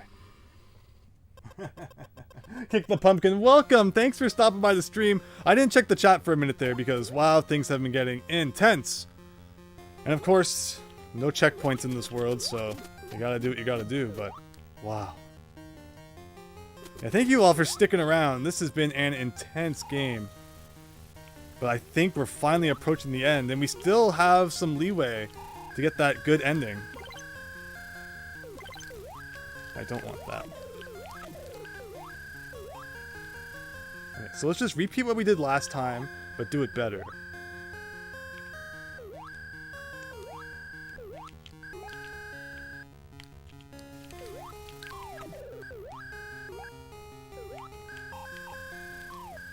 Oh shoot, it missed.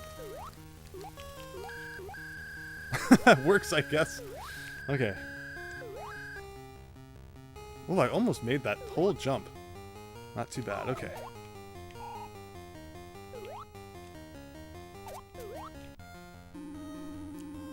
Alright, we've been here before.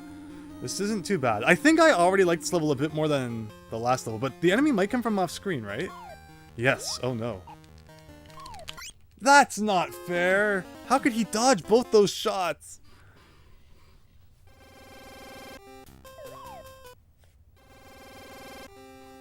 Okay.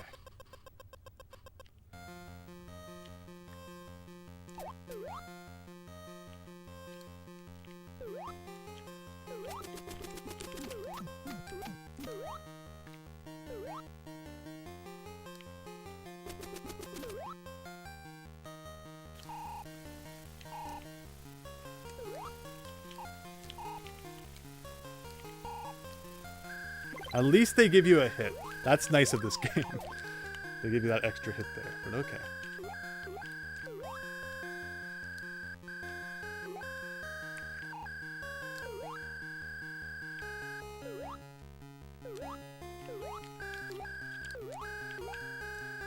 No!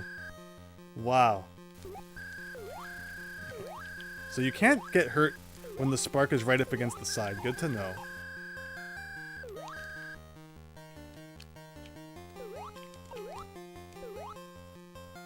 So I don't have my extra hit, so we're not going to take this run too seriously. Because that's the thing, if we take it too slow, even when our chances of victory aren't high, that's when we're wasting time on the clock here. Okay, that was nice. See, that was great. It's like, just do more, have more confidence, do more tricks like that, right?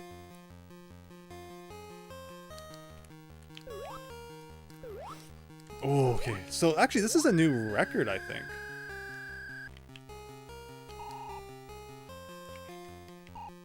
I wish I could get some speed on this grass. What if there was something good inside?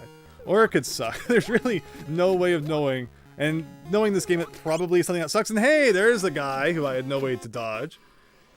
Thanks, the camera is almost as bad as Mario Bros. Deluxe. Isn't that a cool comparison? Mario Bros. Deluxe is so neat with the additional things that it adds. But the screen crunch is very unfortunate. But as a kid, just being able to play Mario 1 on vacation and stuff, I wasn't complaining. Plus, the bonus features do make up for it. I love like adding 5 red coins to every level and stuff. Really gave You know, Mario won a new feel. Yes, just enough room to do that. No! I accidentally got the time up thing too, so that's a minute wasted. It's okay. We're not going to be spending too much more time on this level, I can feel it.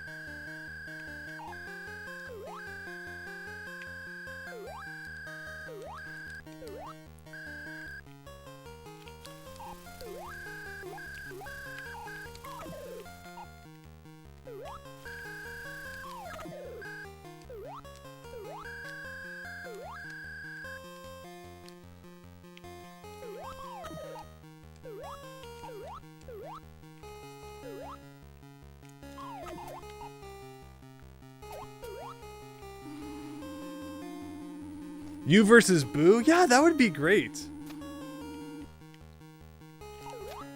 Oh, just barely. What is this again?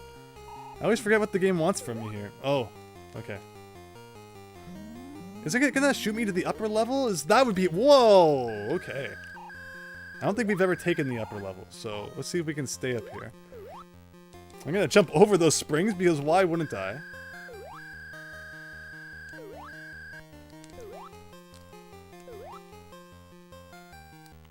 Is this the end? I will take the end of the level.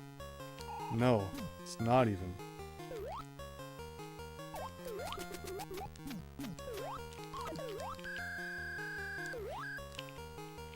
Yes! 7-2 down, everybody! This could be the last level. It could be.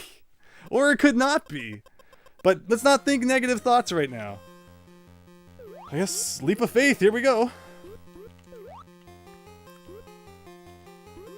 And of course, there hasn't been wind for a while, so it knew it had to bring back wind for the final challenge.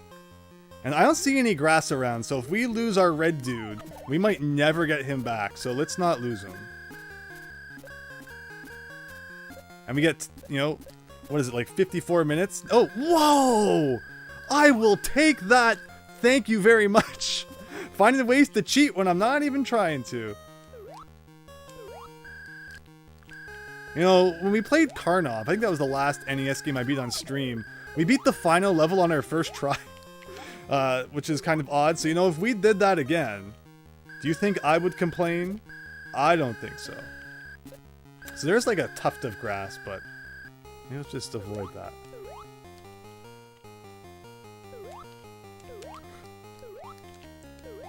Look at all this grass. It's probably all like bad ones though. That's probably the trick. Is like if you start running really fast, you just lose like all your time. Okay.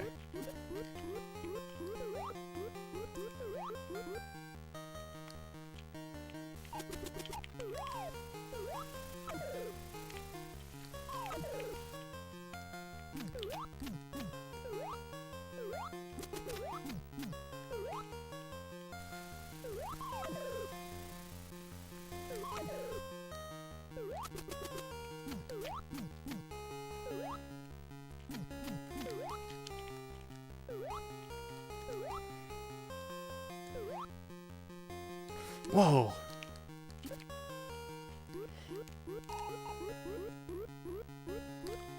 Okay. So we got wind thing here. Oh no. I wasn't ready for an enemy to show up, or I would have shot him.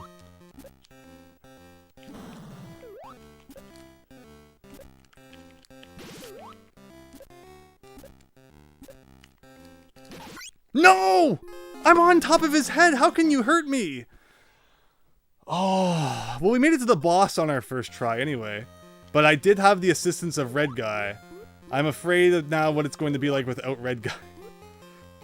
And you know, I don't even blame myself for that death because that was game shenanigans and not, you know, my personal skill. At least that's how I'm gonna claim that anyway. I guess you watching the stream can judge otherwise. Oh.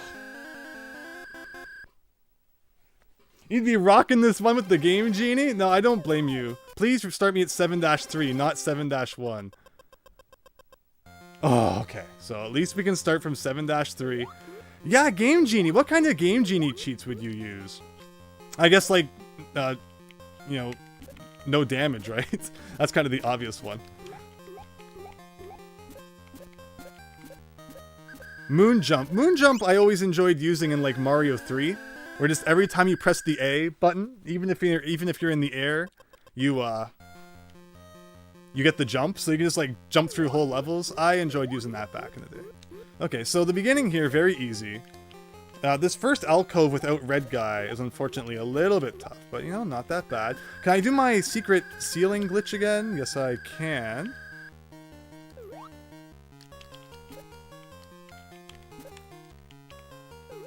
So now if I see any grass, I will check it out, because having my extra hit would be very nice.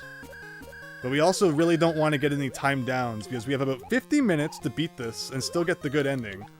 But that could change if we get any bad items, which reduce our time.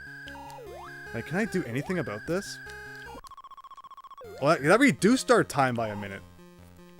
Surprisingly generous for this stage of the game, but I'll take it. What about this one? Do you think this one will be a bad one?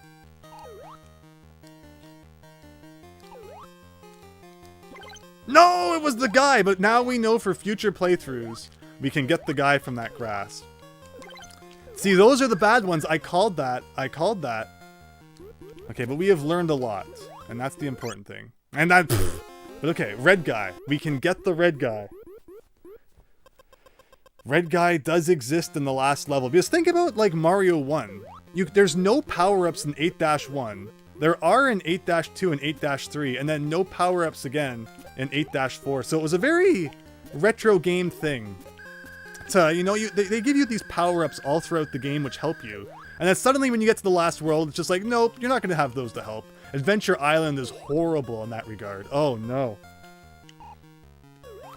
You know, you don't get anything to help you beat the game that you would normally be used to having.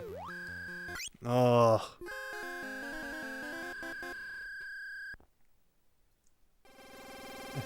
This level could definitely benefit from some Miles Luigi moon jumps. Miles Luigi, get in here and give me the code. But you are right about that, Big Phil. Okay. I messed up the first jump, which, whatever. Okay. 50 minutes. We have 50 minutes. I mean, we have seen what may be the final boss. You know, there's always that potential when you play a retro game for the final boss to have multiple stages or something. This game does not give me the feeling of having, like, you know, a final boss with 2 or 3 stages. And I guess that's a good thing, right? Typically in a game, you like that, you know, big epic final fight. But if this game has a pushover final boss, I won't complain. You know, I say pushover final boss, as we did unfortunately die to it. That would have been an epic victory run. But, you know, I guess we can't always get what we want. So, this No! You're kidding me! You are kidding me! Just awful. Okay, we got this. We got this. If we could ever fit through this hole. At least the final world, I still stand by, has good music. Nothing worse than a last world with crappy music.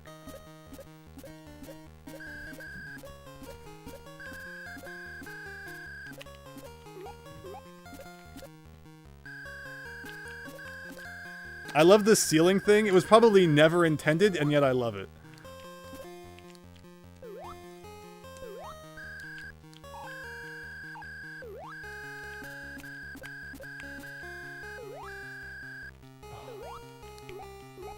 My thumb is definitely feeling the grind.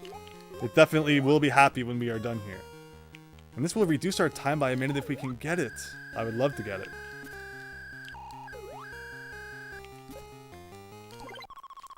Yes. Come on, don't do this to me. Oh!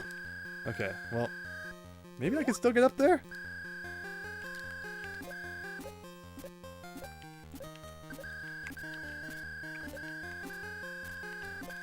No, unfortunately. Unless this one. If I could do like a wrap around. Okay. Oh, okay, and this is the red guy, right?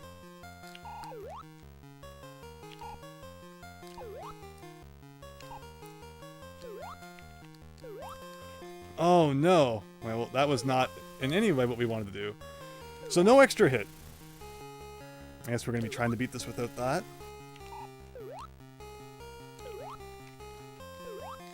But you know, it's possible, right?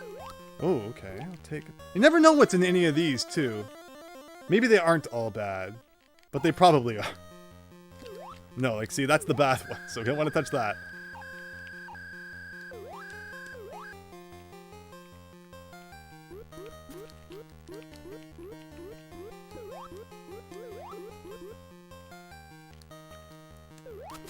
Okay, so that's why we need the red guy. We really need to get him.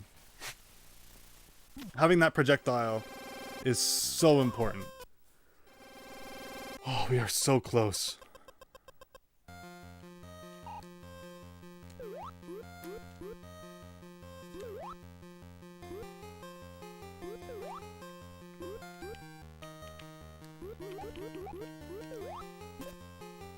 And I knew that when we entered the level with him, that was major. Like, we're lucky that we can get him back at all. But it's not easy, unfortunately.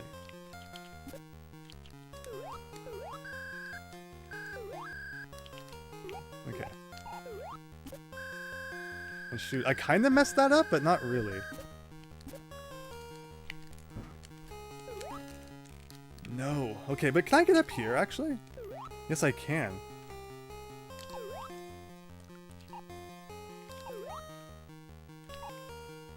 How am I gonna do this?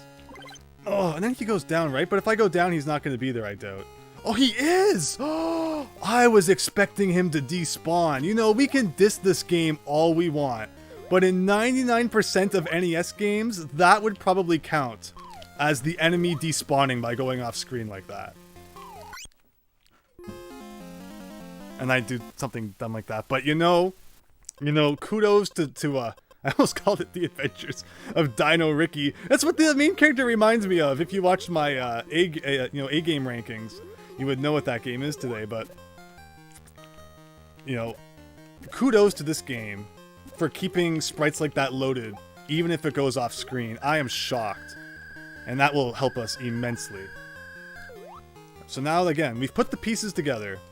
Our victory run is imminent.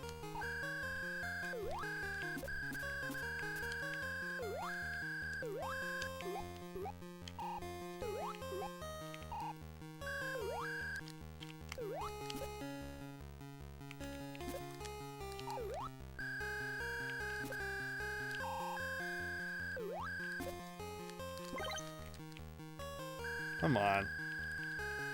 Okay, whatever. Am I gonna die? No. I'm shocked I didn't touch that spark.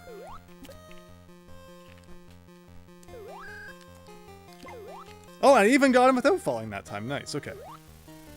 So let's take things seriously now.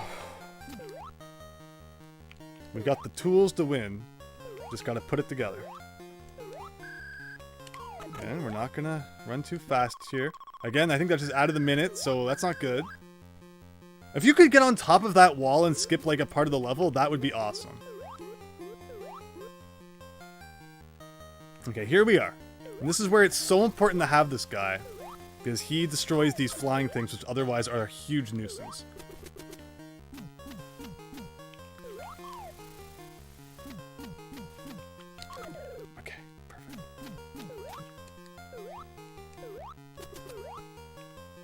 We are so close now.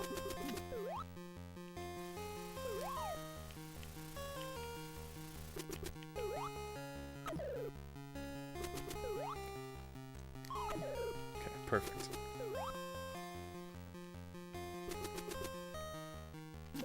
Yeah, if there was a moon jump code, we could probably just fly over everything. Which, you know, I wouldn't complain too much about, but okay.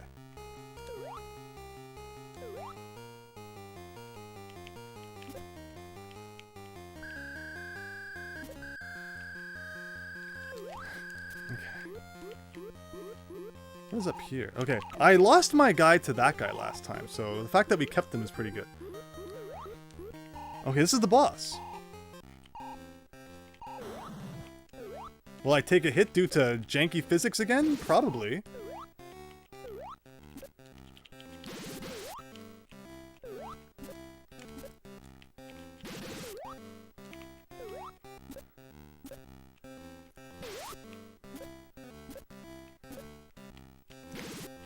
Okay, could be one more hit. Alright. I see spikes, though.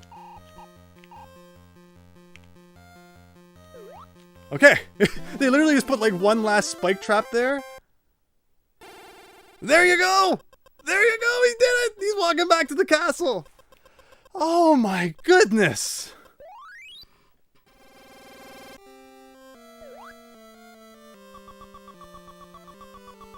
Highness, I'm back already!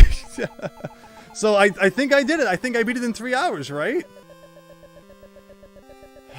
With the herbs, you'll be alright. Of course, look at these. Do we literally have to, like, watch him throw all 7 herbs?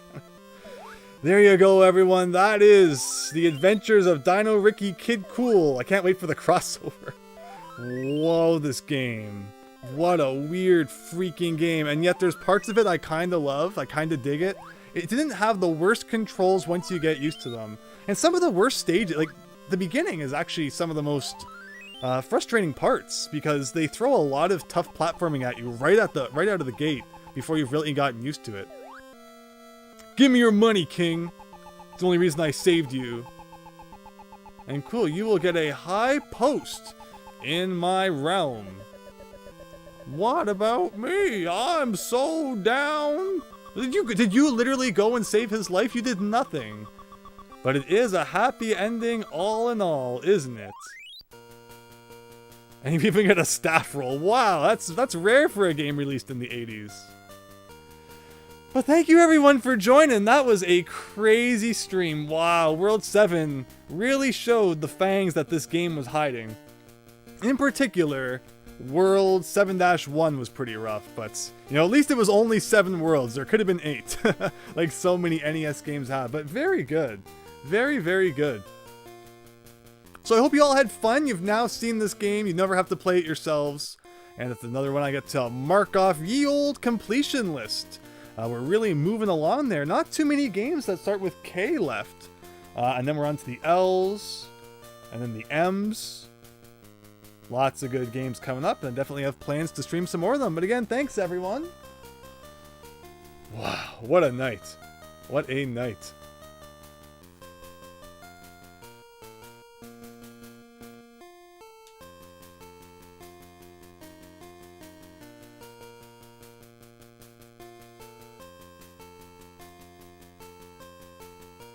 End.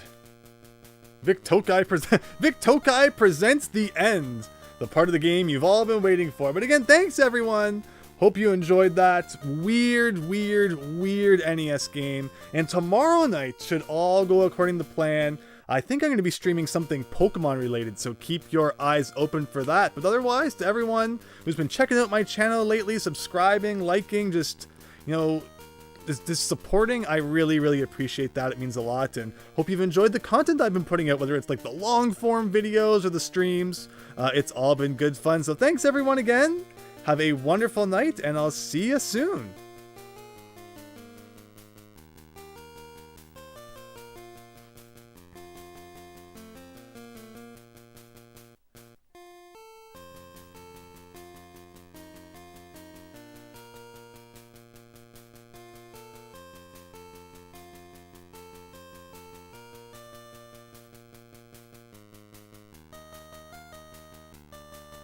The Jade Wizard, thank you. Yeah, wow, what a battle this one was. But I'm enjoying a bit of a breather here after the adventure that it was. But thank you for stopping by. Hope you have a great night.